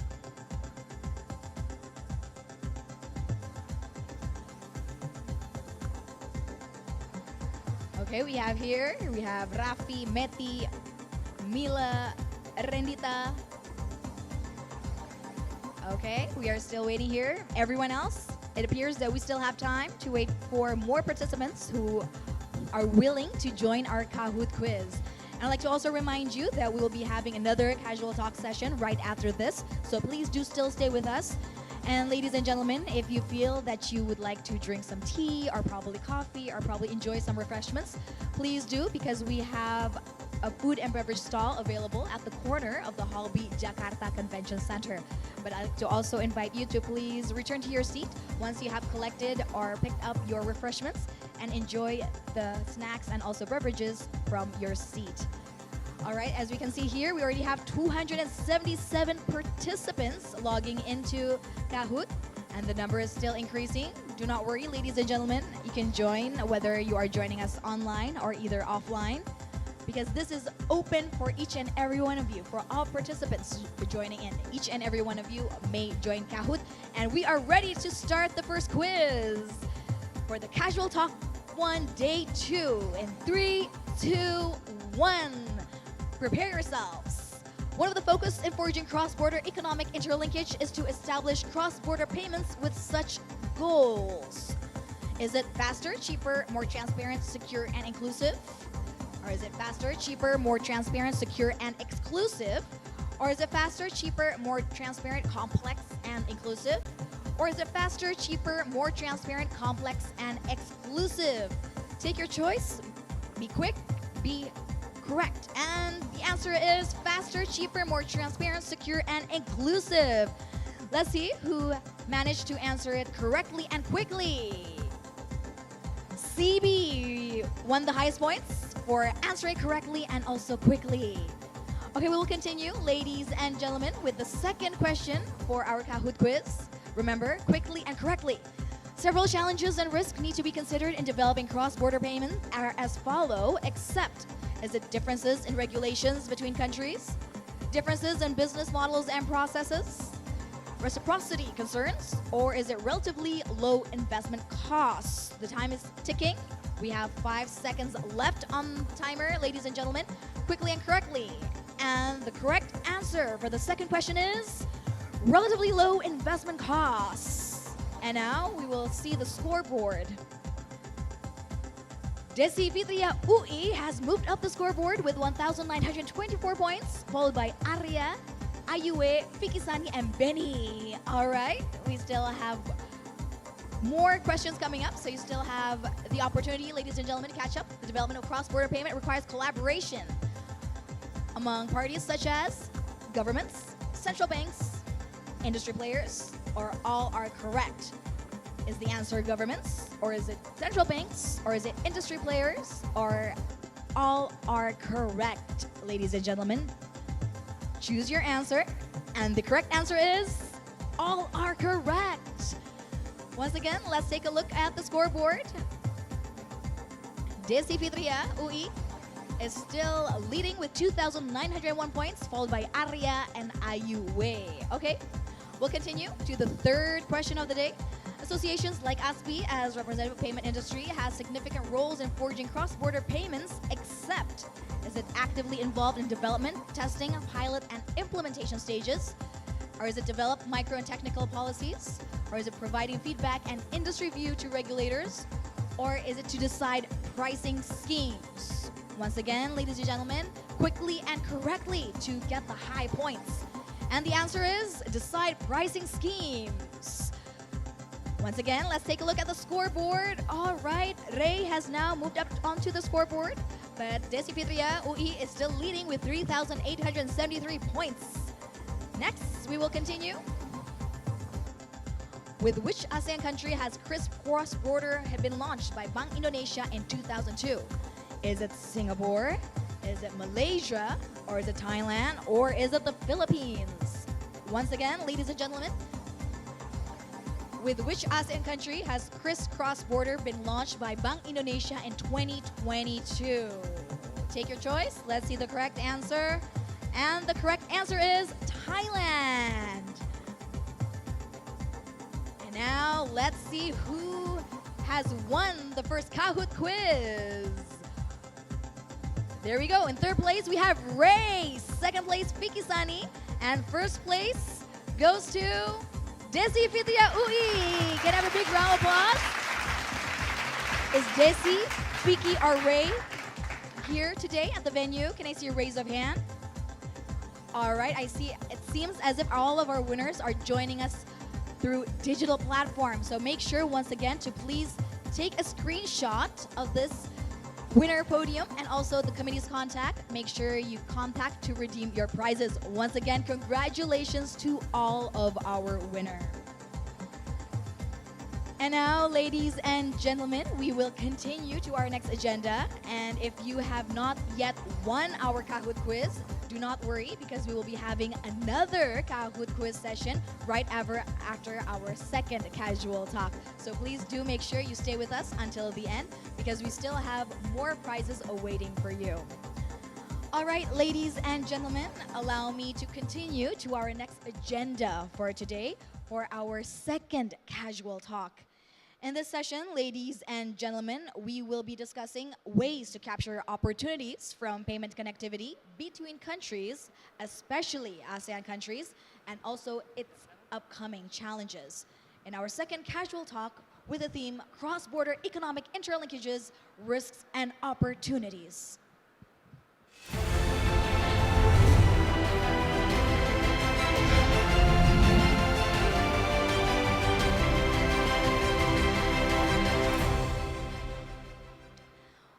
With four panelists who will share their experiences of integrating an economy from the payment aspects to trade in goods and services. And this session will be moderated by the Managing Partner, Strategy and Transactions, EY Indonesia, ASEAN Leader, Transactions and Corporate Finance. Ladies and gentlemen, please welcome onto the stage our moderator, Mr. David Rimbo.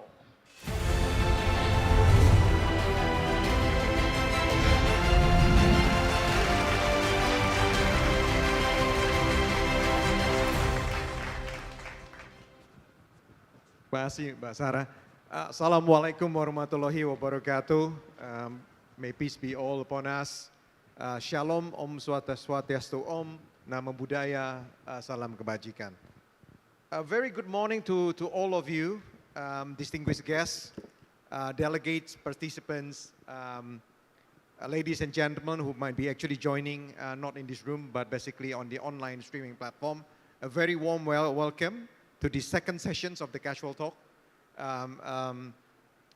in conjunction with FEKDI's conference.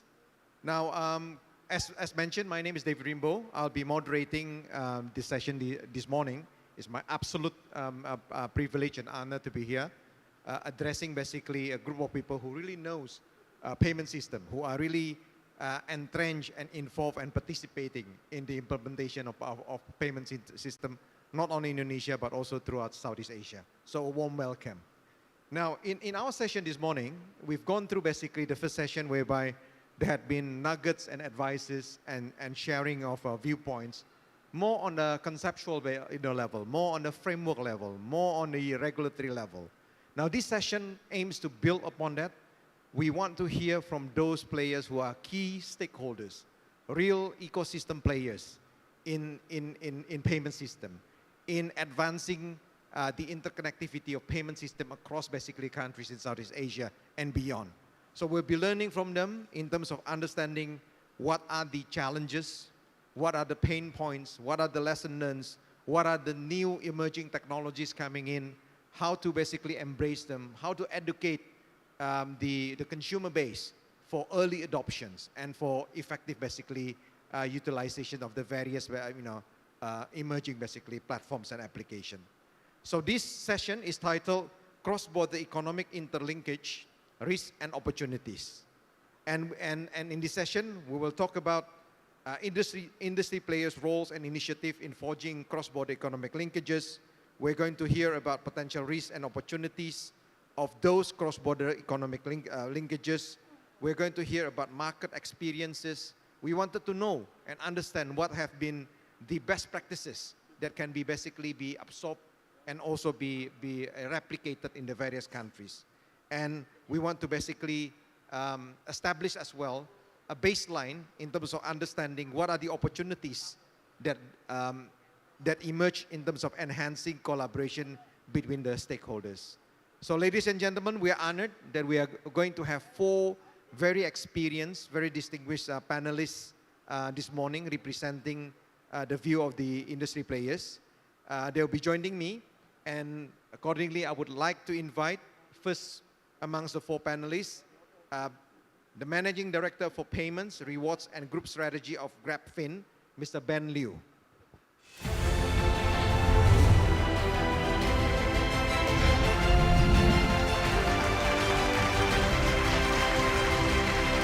Hello, Pak. Good morning. Welcome. Next to join us on the stage, I would like to invite CEO and co-founder of Dana Indonesia, Bapak Vince Iswara.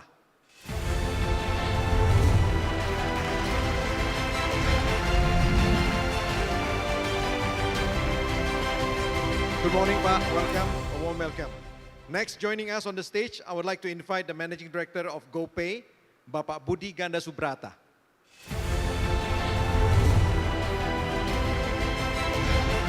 Good morning and welcome, Pak. And last but not least, to join us on the stage, I would like to invite Executive Vice President of Digital Bank Development and Operation of Bank BRI, Bapak Kaspar Situmorang. Welcome, Pak Kaspar.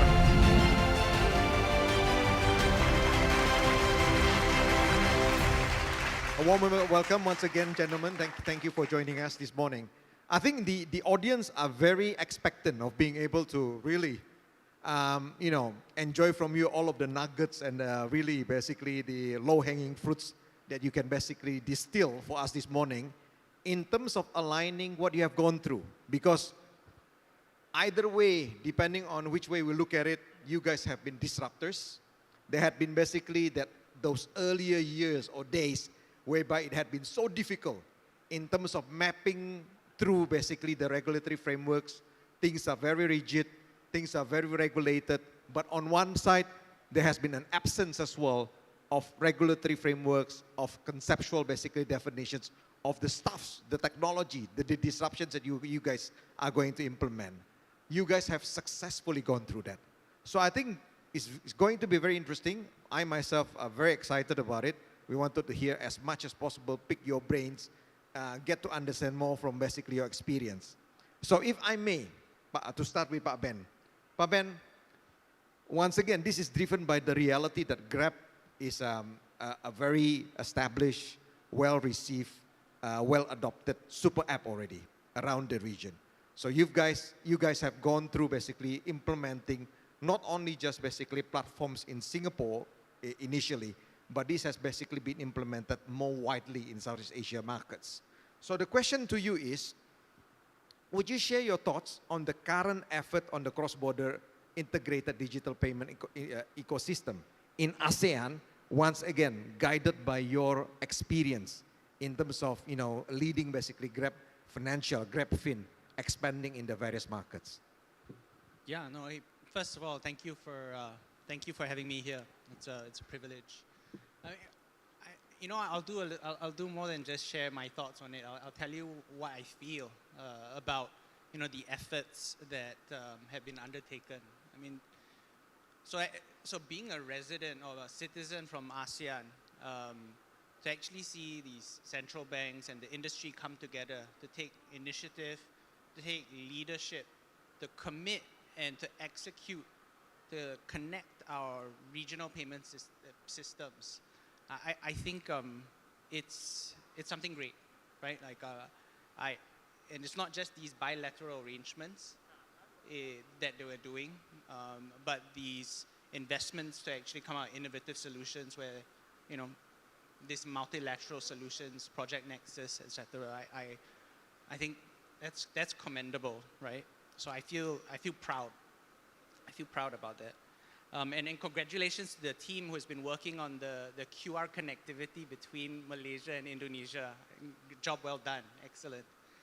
And then the other thing I would share is, in terms of how I feel about it, is I feel really excited. I feel excited about what the industry is about to usher in over the next couple of years.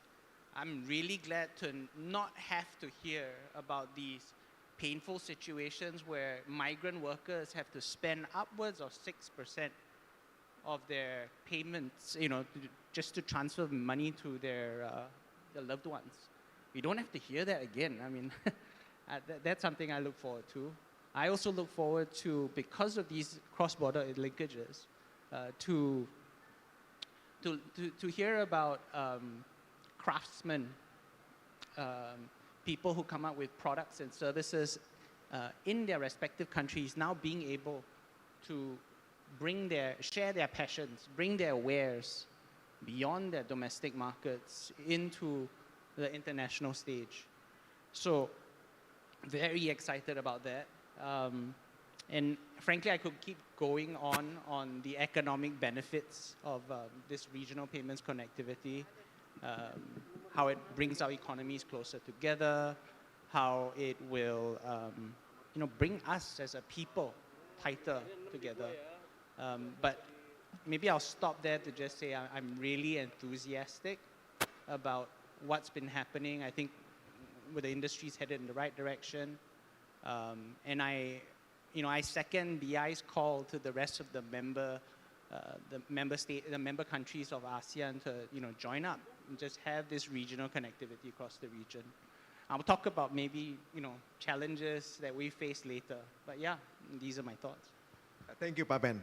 If I may basically go through Pak Vince now, maybe in terms of distilling this at the more local level, Pak, within the Indonesian marketplace, what has been your view in terms of the current condition as well as the potential future of digital payment integration, digital payment adoption going forward, as well as what do you think has been the remaining basically challenges to be further addressed in Indonesia in terms of further improving payment interconnectivity?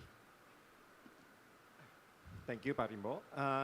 First of all, I want to thank Bu Maya, Pak Diki, Bu Filia for having me here. Distinguished panelists, it's fun to be having you here. Some of you are already old dear friends of mine, and distinguished guests. I think this is a very exciting moment in our point of time because we're having so much innovations and we're having so much collaborations between the industries, the regulators, and the governments. And the way that I see that what we've been facing in the last few years, especially in regards to integration, interoperability, it's just amazing potential that come out of it. Our distinguished guests, Pak Yebe, and previous guest was talking about initially Pak Tigor. Initially at the beginning, a lot of us are very reluctant because we are scared what's going to happen to our business, for example, advantage, right? Because a lot of us essentially at the very all beginnings are acquiring merchants on our own, what we call it ecosystem. But then what we see happening ever since this integration and interoperability happening is that the consumers are beginning to adopt it faster and faster. Because the number one hurdle for any kind of adoptions is the universal acceptance. Right? So when consumers started to realize that we can start using our app regardless of which app you use or which issuers you use, you can start using it to anywhere and everywhere, then the adoption start to pick up very fast. And then now we see more and more of the users, not only just more users are using it, but they are using it more frequently. And that's at domestic level. So us, as a company, as a practitioner in the market, essentially when we are at the beginning, a lot of our efforts are being done to actually acquire the merchants, right? To integrate to the merchants, to acquire them, or to integrate with the banks, and one by one, it takes so long. With this new standard, with the KRIS in Indonesia, immediately we solve that. So now everyone can share to each other. So negotiation to merchants becomes so much easier because it's standardized, it's regulated. And we really the technicalities and everything, it's already also become part of the standard. So our pace is becoming so much faster.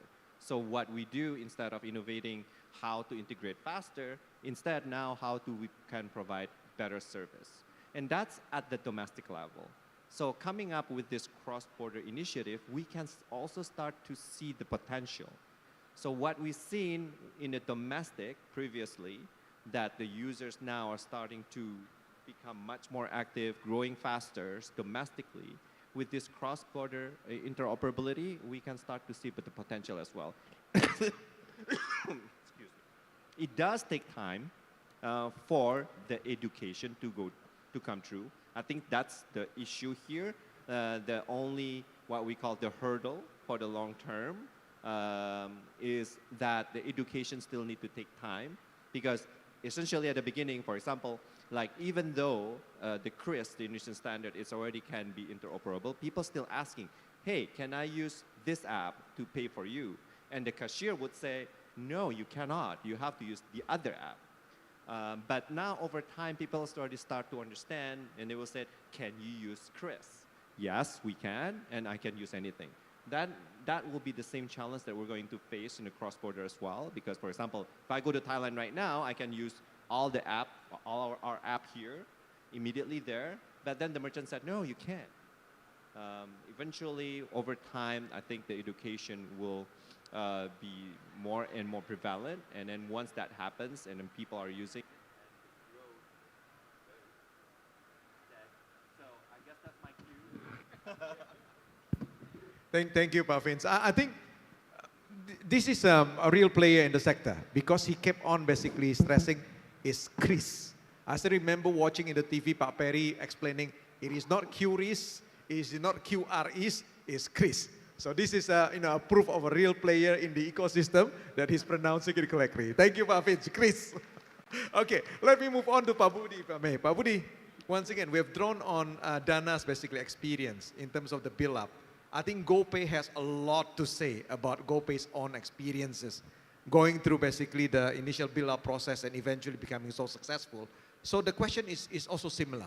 What have been the challenges? What do you think are still the remaining opportunities that is yet untapped by GoPay? and we really wanted to get the most nuggets out of you, Pak. Thanks. So commenting on Vince's correct pronunciation on Keris, I had the pleasure of being on the same panel with Ibu Fili, and then I mistakenly said Curis instead of Keris, and then she immediately looked at me, so I had to correct myself. So yes, it's Keris. I think the challenges that we had is basically the same with what Pak Tigor said earlier, right? I think there was a lot of reluctance between us. I think in a way we were afraid, right? We were afraid that our quote-unquote cake would be eaten because we were so enjoying the closed-loop ecosystem that each of us were probably enjoying at the time. But then I think Bank Indonesia back then had a much more progressive idea that, hey, it should be open, right? And then we realized it because after Keris was implemented, then the number of users started growing, the number of merchants started growing, and you can really see the benefit of the users. Today, it doesn't matter if you want to use Grab app, Dana app, GoPay app, or Brimo app, for example. You can use that same app to pay to whichever merchant. So I think that openness and that interoperability will be key, right? And that is also a success factor in how we want to push cross-border payments eventually. So the challenge initially was more on changing the mindset, but then we soon realized that, hey, our loyalty is actually to the problem statement and the user. That's a mantra that we always use in GoPay, right? Our loyalty is to the problem statement and the user. The problem statement is how do we provide a payment ecosystem that is open, accessible, cheap, safe, not only in the context of interoperable domestic payment, but also eventually, hopefully after Project Nexus, how to provide the same principle for cross-border payments. I think Ben also mentioned that there are problems today, especially for diaspora in, be it Malaysia, Singapore, Indonesian workers, or any other workers from ASEAN. It is accessible because there are many remittances company, but it's not cheap, right? You literally have to pay a high percentage rate just to transfer money. And on top of that, it's not really real time. So if you have an emergency fund that you need to transfer, the question is, one, is it cheap? Not really. Is it accessible? Probably. Is it real time? Not really. Is it safe? You don't know, right? So there's a real problem there, which I think all of us want to solve. And I think the key is how can we collaborate each other, not only within the private sector, but also between private and public sector. So the key is also, one of the challenges is also not only for us, but also for regulators, how do you create a regulatory framework that is nurturing, but at the same time, you also push for innovation and growth as well. So again, the challenge has always been regulation is out. Is it really restricting for innovation? But how do we also push more collaboration and interoperability between the players?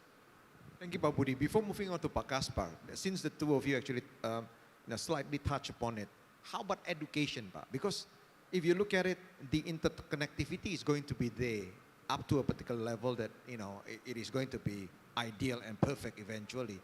But in terms of making it adoptable, making it really being used as widely as possible by not only just the Indonesian consumers base, but also the consumers base which come with different, I would say, social, educational background, etc. etc.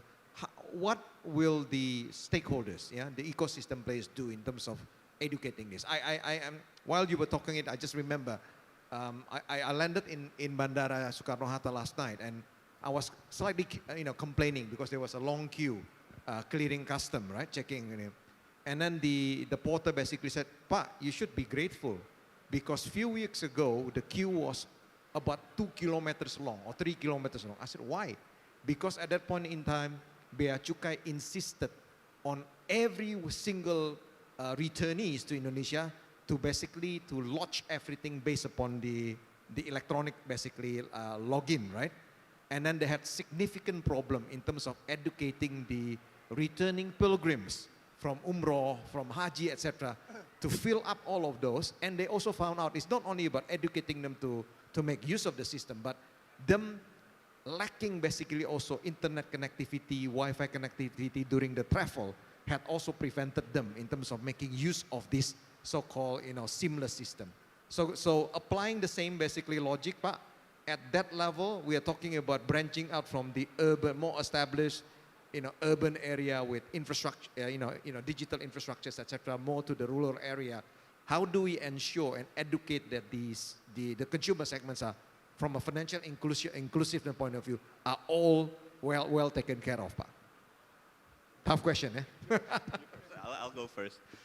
I think you mentioned it already, right? I think us living in Jakarta, we are blessed today with banking infrastructure, payments infrastructure, high-speed connectivity.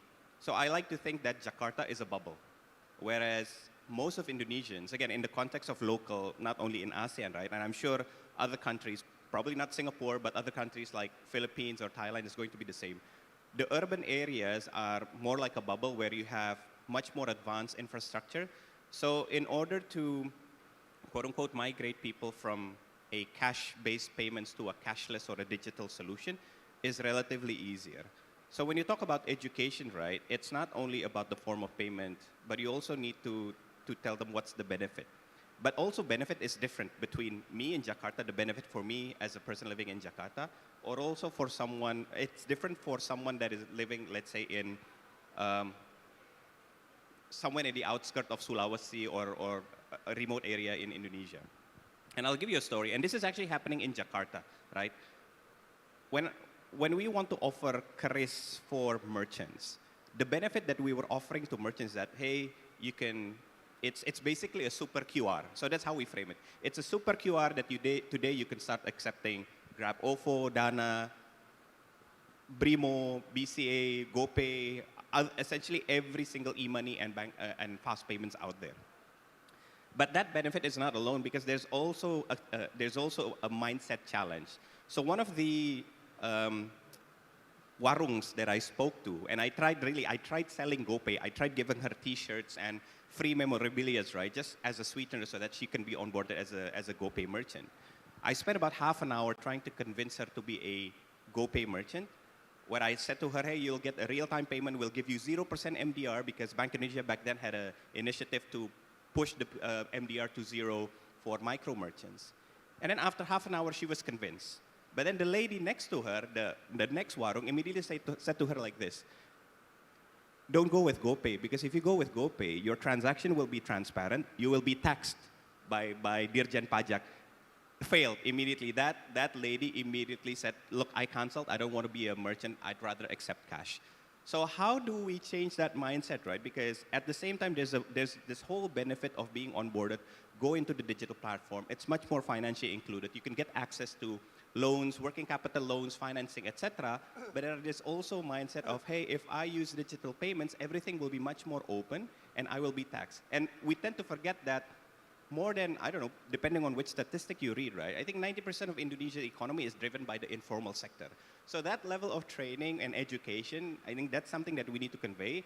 I guess what I'm trying to say is I don't know the answer, but those are the different challenges that we're facing today, especially in terms of really educating and really trying to train and more literacy in financial product, especially on the digital sector. Okay, I'll answer it quickly because I need, Kaspar to have a long speech as well. But it's not an easy way, right? It's not something simple, straightforward. I mean, you have to go through the cycle. It was the first adopter, and then after that, the second adopter, and then you go through maturity and everything. So it goes all the same. But every one of us, I think a lot of us are here are been in the startup industry. That's what we do best, how to grow our user base.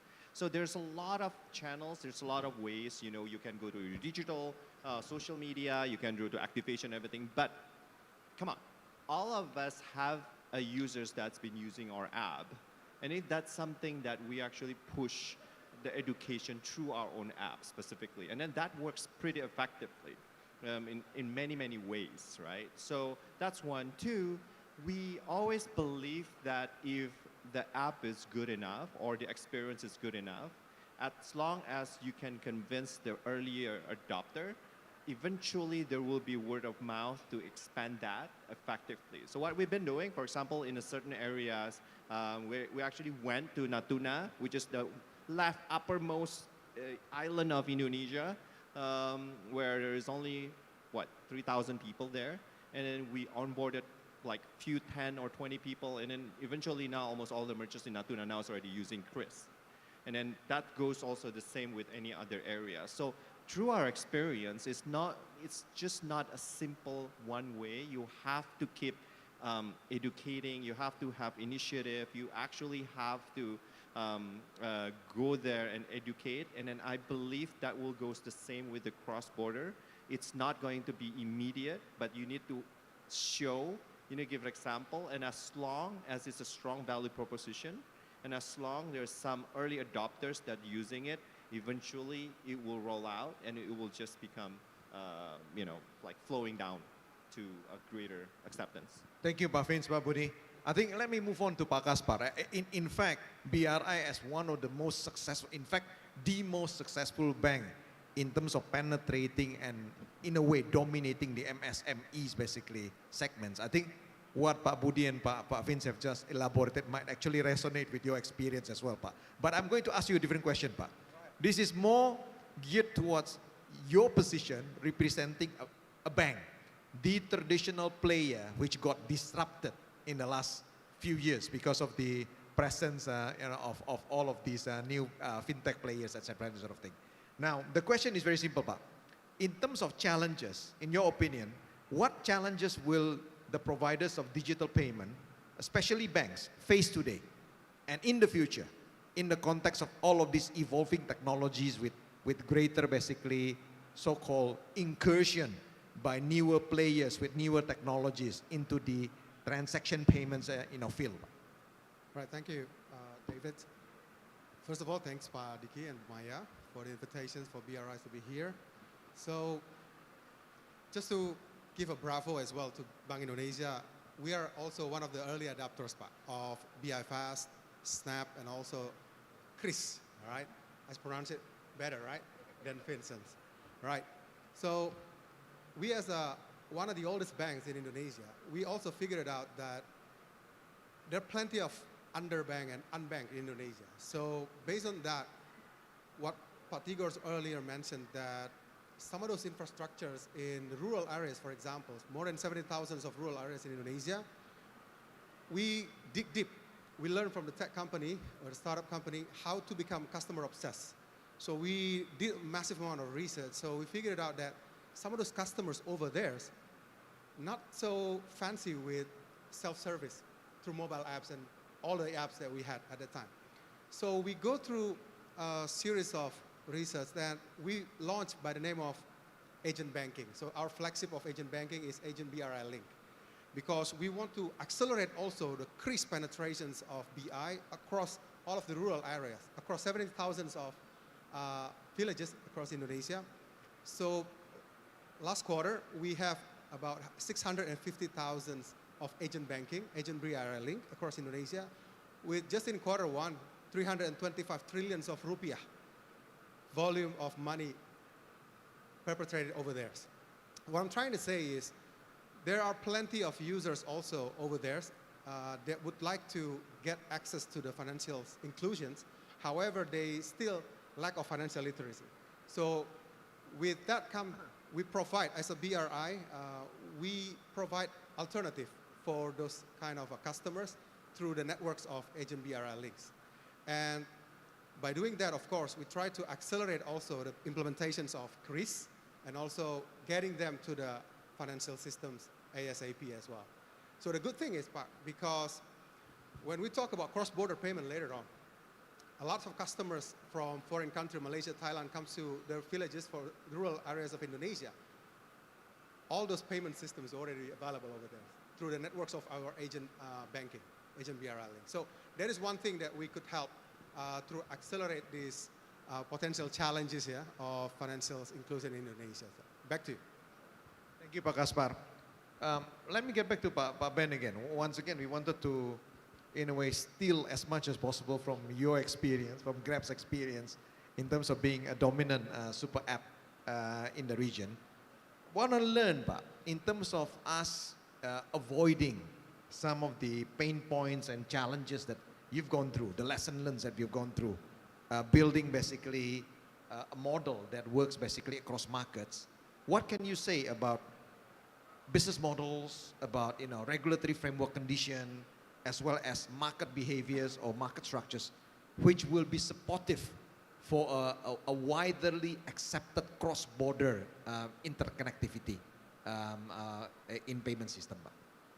I mean, there's a lot to unpack there, but maybe I can talk a little bit more about the practical challenges for merchants, right, that we face. Now, it's really the problems that you have to face are really back to basic things.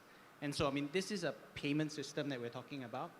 And so reliability of the system is absolutely critical, right? It's got to consistently work.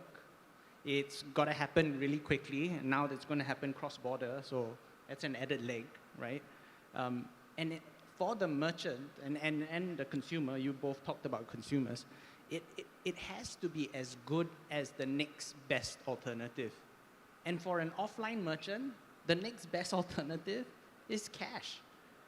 And actually, cash is not an easy thing to fight. It's worked for centuries, and so it's not a trivial thing, right? So these payments, they cannot fail. They certainly shouldn't be failing for, say, a restaurant at lunchtime, peak hour, for one that's located in a tourist destination.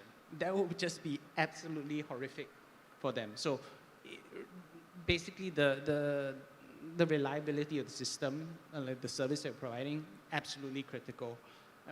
Budi mentioned about being in a bubble, and perhaps talking about where in the outer cities there are problems. There are actually problems that still exist in well-penetrated, well-infrastructured markets. So I'll tell you a real story. In Singapore, I go to my nearby supermarket. They built a really well-designed scan-to-order, payments-integrated system. I go there. I do my shopping, scan on the go, really cool. And when I try to check out, I can't. And the question, why is that the case? It's the supermarket was in the mall, underground, no connectivity. So I mean, that's a real practical challenge. Everybody has handsets there. Connectivity is generally good, but you find these pockets still where you have these challenges.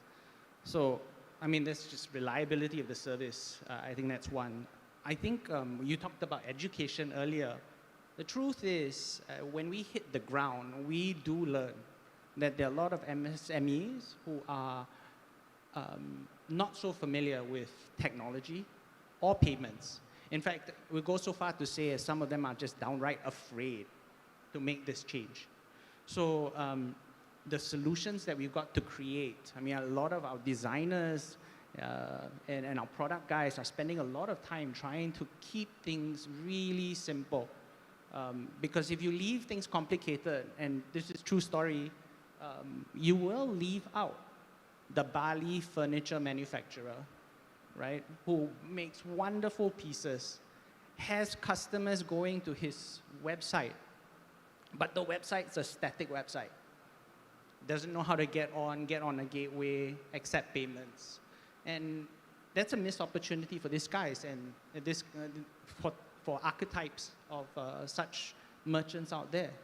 And I believe this infrastructure not only has to be built, it has to be brought to them to understanding sort of their constraints and their situations.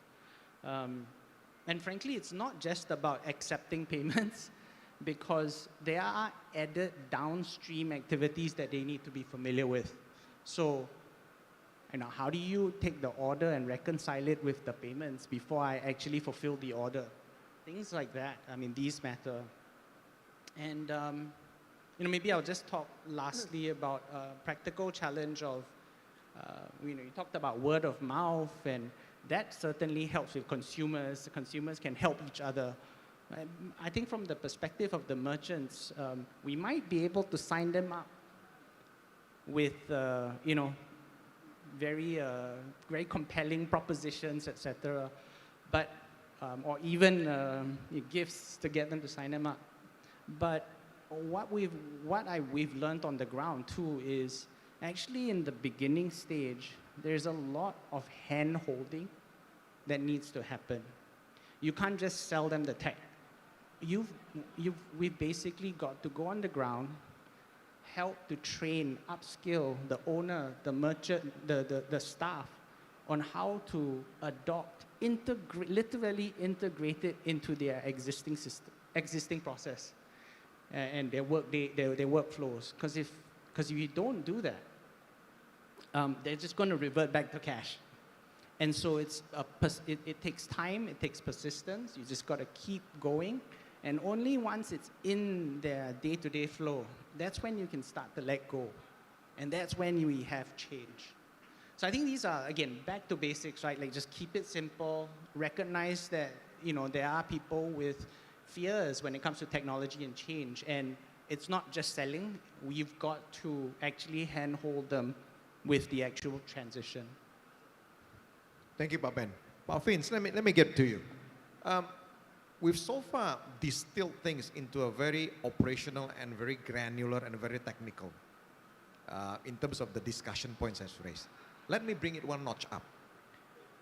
This concept of interconnectivity, this concept about cross-border so-called reach, of the payment system, is it something that is at one point in time critical, but also an important building block for a more interconnected market? So the idea is to understand from you whether interconnectivity, interoperability of payment system is sufficient to fulfill this grand scheme of things. We want to have a market that is more connected.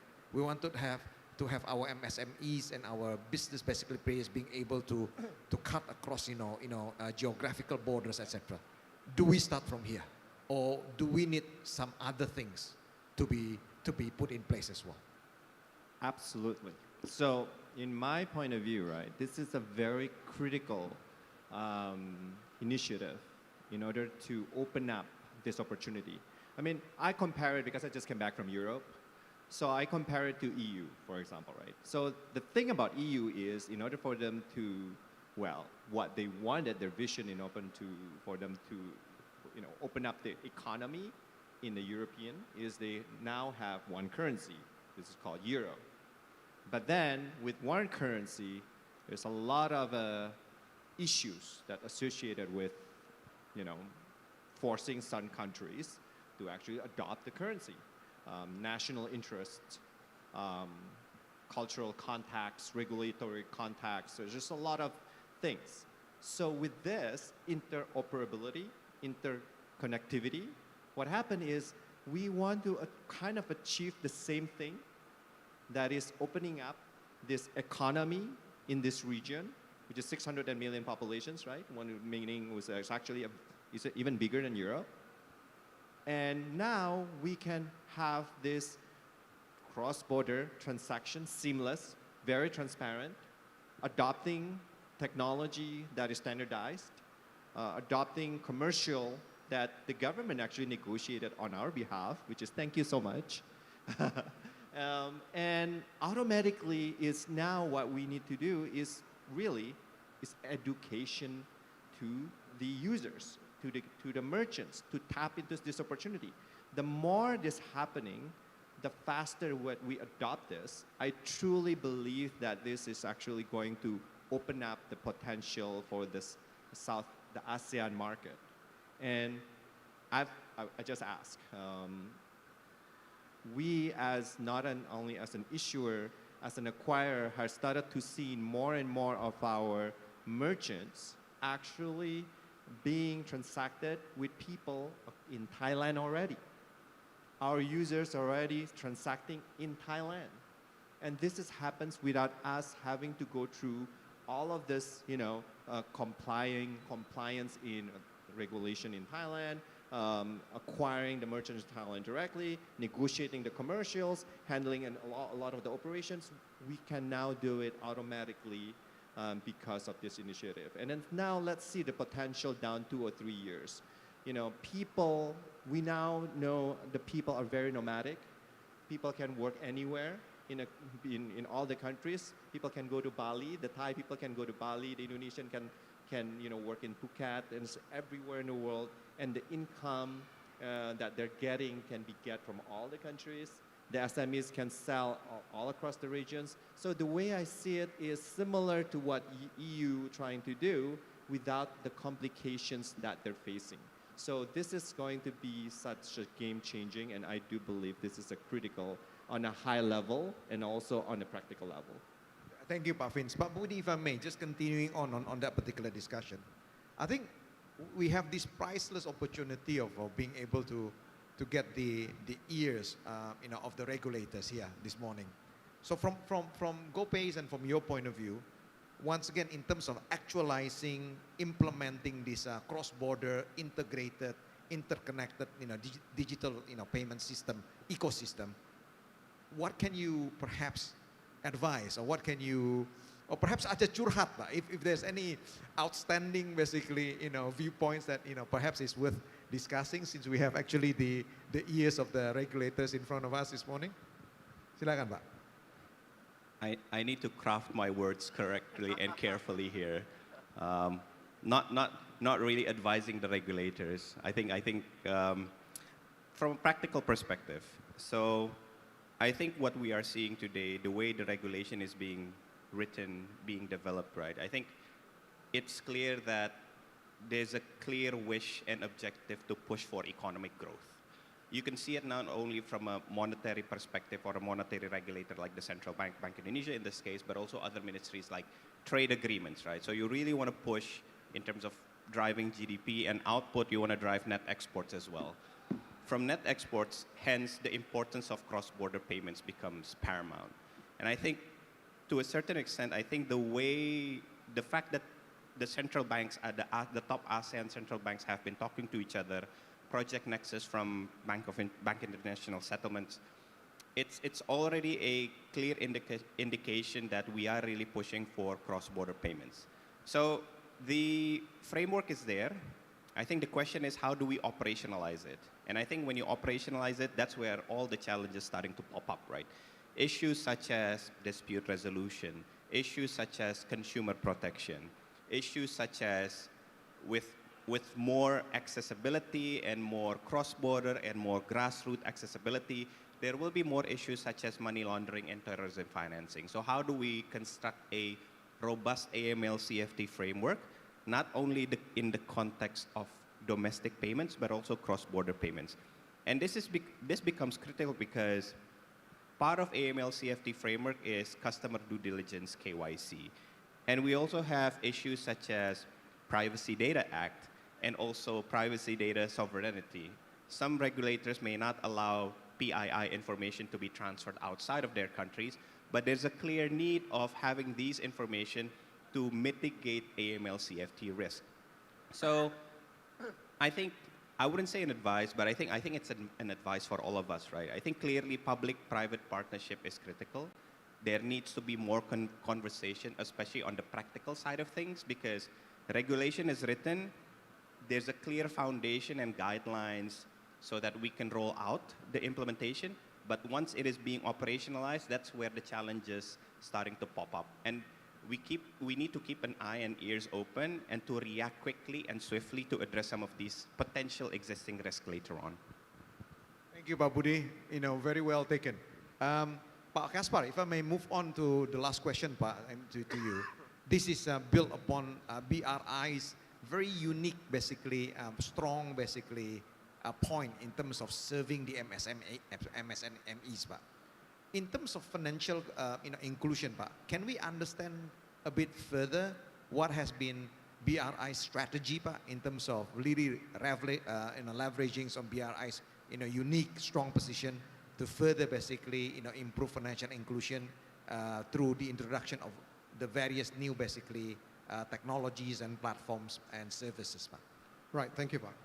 So basically, BRI serve lots of millions of MSMEs across Indonesia, right? So as the agents of development in Indonesia, we always committed to advance MSMEs to go export, enter international market, and go international. So we have an event, flagships every year by the name of Brilliantpreneurs MSMEs Export. So last year, 2022, we helped as being a matchmakers for all of those MSMEs. We closed the books about 1.2 trillion rupiah last year, and invite some of those suppliers, buyers coming from 20 countries across the world last year. And this is one of our commitment to not only accelerate the financial inclusions, but also provide some sort of a financial literacy also by doing this match makers for those MSMEs. And last but not least, I think we always encourage those MSMEs to do cross-border trade, cross-border payments, because not only accelerate our financial growth, but also economic inclusions proportionally, I think, every year.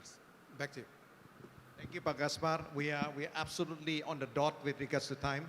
Thank you, for your sharing this morning. Have been very enjoyable, and delightful hearing all those insights.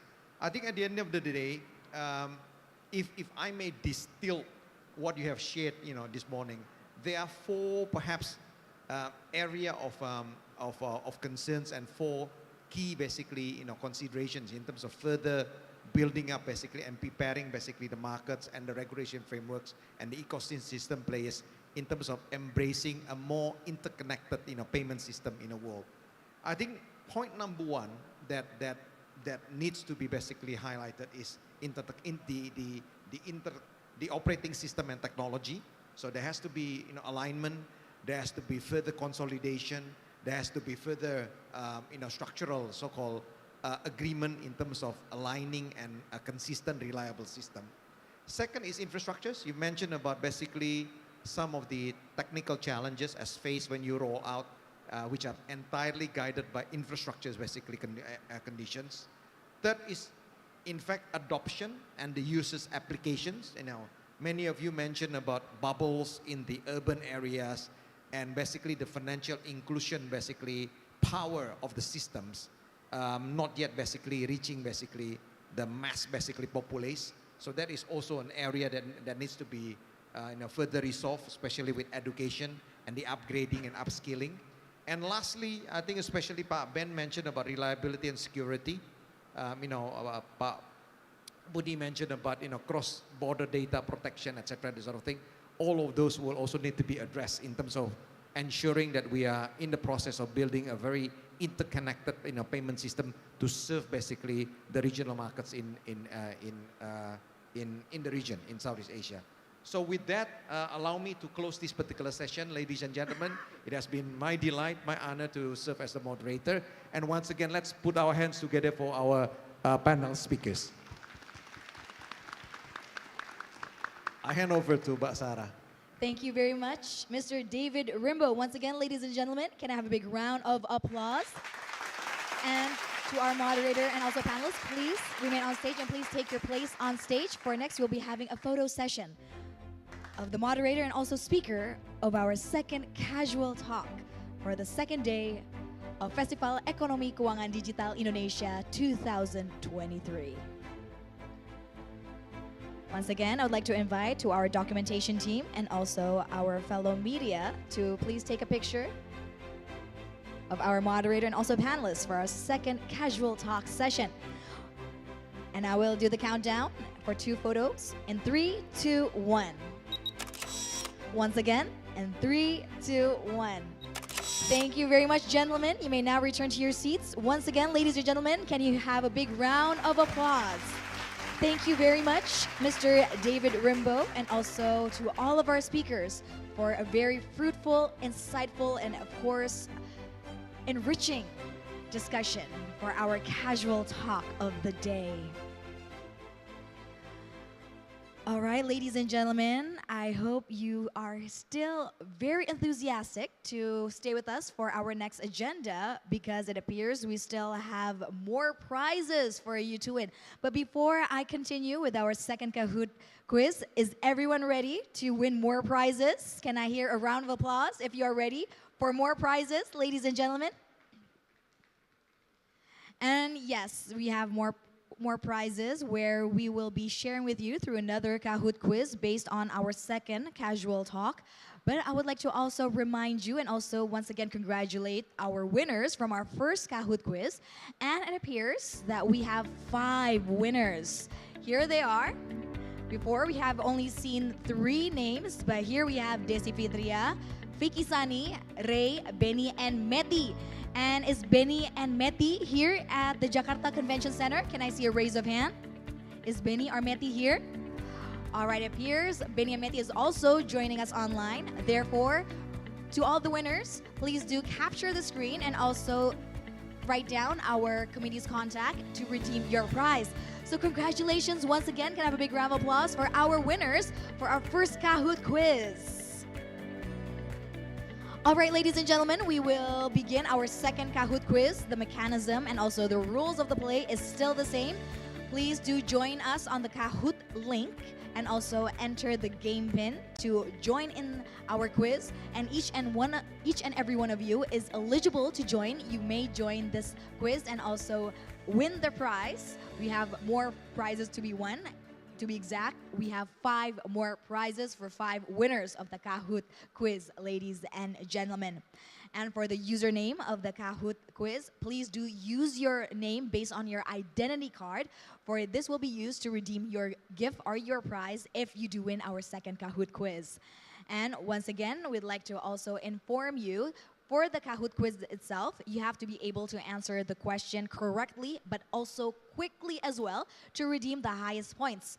And after 5 questions, we will see who is the winner with the highest points, who will be able to win the prizes. So without further ado, let's open and start the screen of our second Kahoot quiz of the day. All right, ladies and gentlemen, please prepare yourself. Please join the Kahoot link with the game pin as stated below at 337-1222. Once again, please join us on our Kahoot link, ladies and gentlemen, with the game pin 337-1222. It appears we already have a number of participants joining in. We still have time, ladies and gentlemen. I would like to invite you all to please join in because everyone may join the Kahoot and also try your luck in winning the prizes. All right, we already have 132, 133, and it's still adding up for the participants of this quiz. I'd like to also remind you that once you have answered the question, make sure that your name is correct and also based on your identity card. And for those of you who is lucky enough to be the winner at the end, make sure to be able to print the screen if you are joining us online. But for those of you who are joining us offline here at the Jakarta Convention Center, please do raise your hand and our committee will be more than happy to assist you to help you redeem your prize. All right, let's see here. For the participant count is, okay, we have almost reached 200 participants, ladies and gentlemen. Okay, 193, and the numbers are still going up. Once again, we still have time. Let's join in our second Kahoot quiz with the game pin 337-1222. And this Kahoot quiz, of course, will be based on our second casual talk of the day. And we assure you that the questions may be easier. Okay, we'll already start. Kahoot quiz casual talk 2, day 2, FEKDI 2023. In 3, 2, 1, get ready with your devices. The first question is, the following can be a challenge to the cross-border payments market except, is it high costs? Is it low speed? Is it limited access? Or is it sufficient transparency? We still have 10 seconds on the clock. Choose which one is the correct one and choose it quickly to get the highest points. Let's see. The correct answer for the first question is sufficient transparency. And now let's take a look at the scoreboard, ladies and gentlemen. The highest score goes to Nadira P with 959, followed by Arika and Bayu. All right. We'll continue with our second question. Cross-border payments in the current seamless and borderless economy becomes blank to anyone while maintaining their security. Is it slower or is it accessible? Is it more expensive or is it less transparent? All right, ladies and gentlemen, make sure to choose the correct answer. And the time is 3 seconds left before we see the correct answer. And the correct answer is accessible. Once again, we will take you to see the scoreboard. Ooh, we have new winners moving up the scoreboard with Arika Unpad leading, followed by Ikrar and Nadira P. Don't worry, we still have the opportunity to move up on the scoreboard as well. The next question is, which is the correct statement regarding the meaning of financial inclusion? Is it availability of access to financial service products? Is it knowledge of managing finances? Is it skill in managing finances? Or is it knowledge of using financial service products? 3 seconds left. And the correct answer is, let's take a look, the availability of access to financial service products. And once again, let's take a look at the numbers here.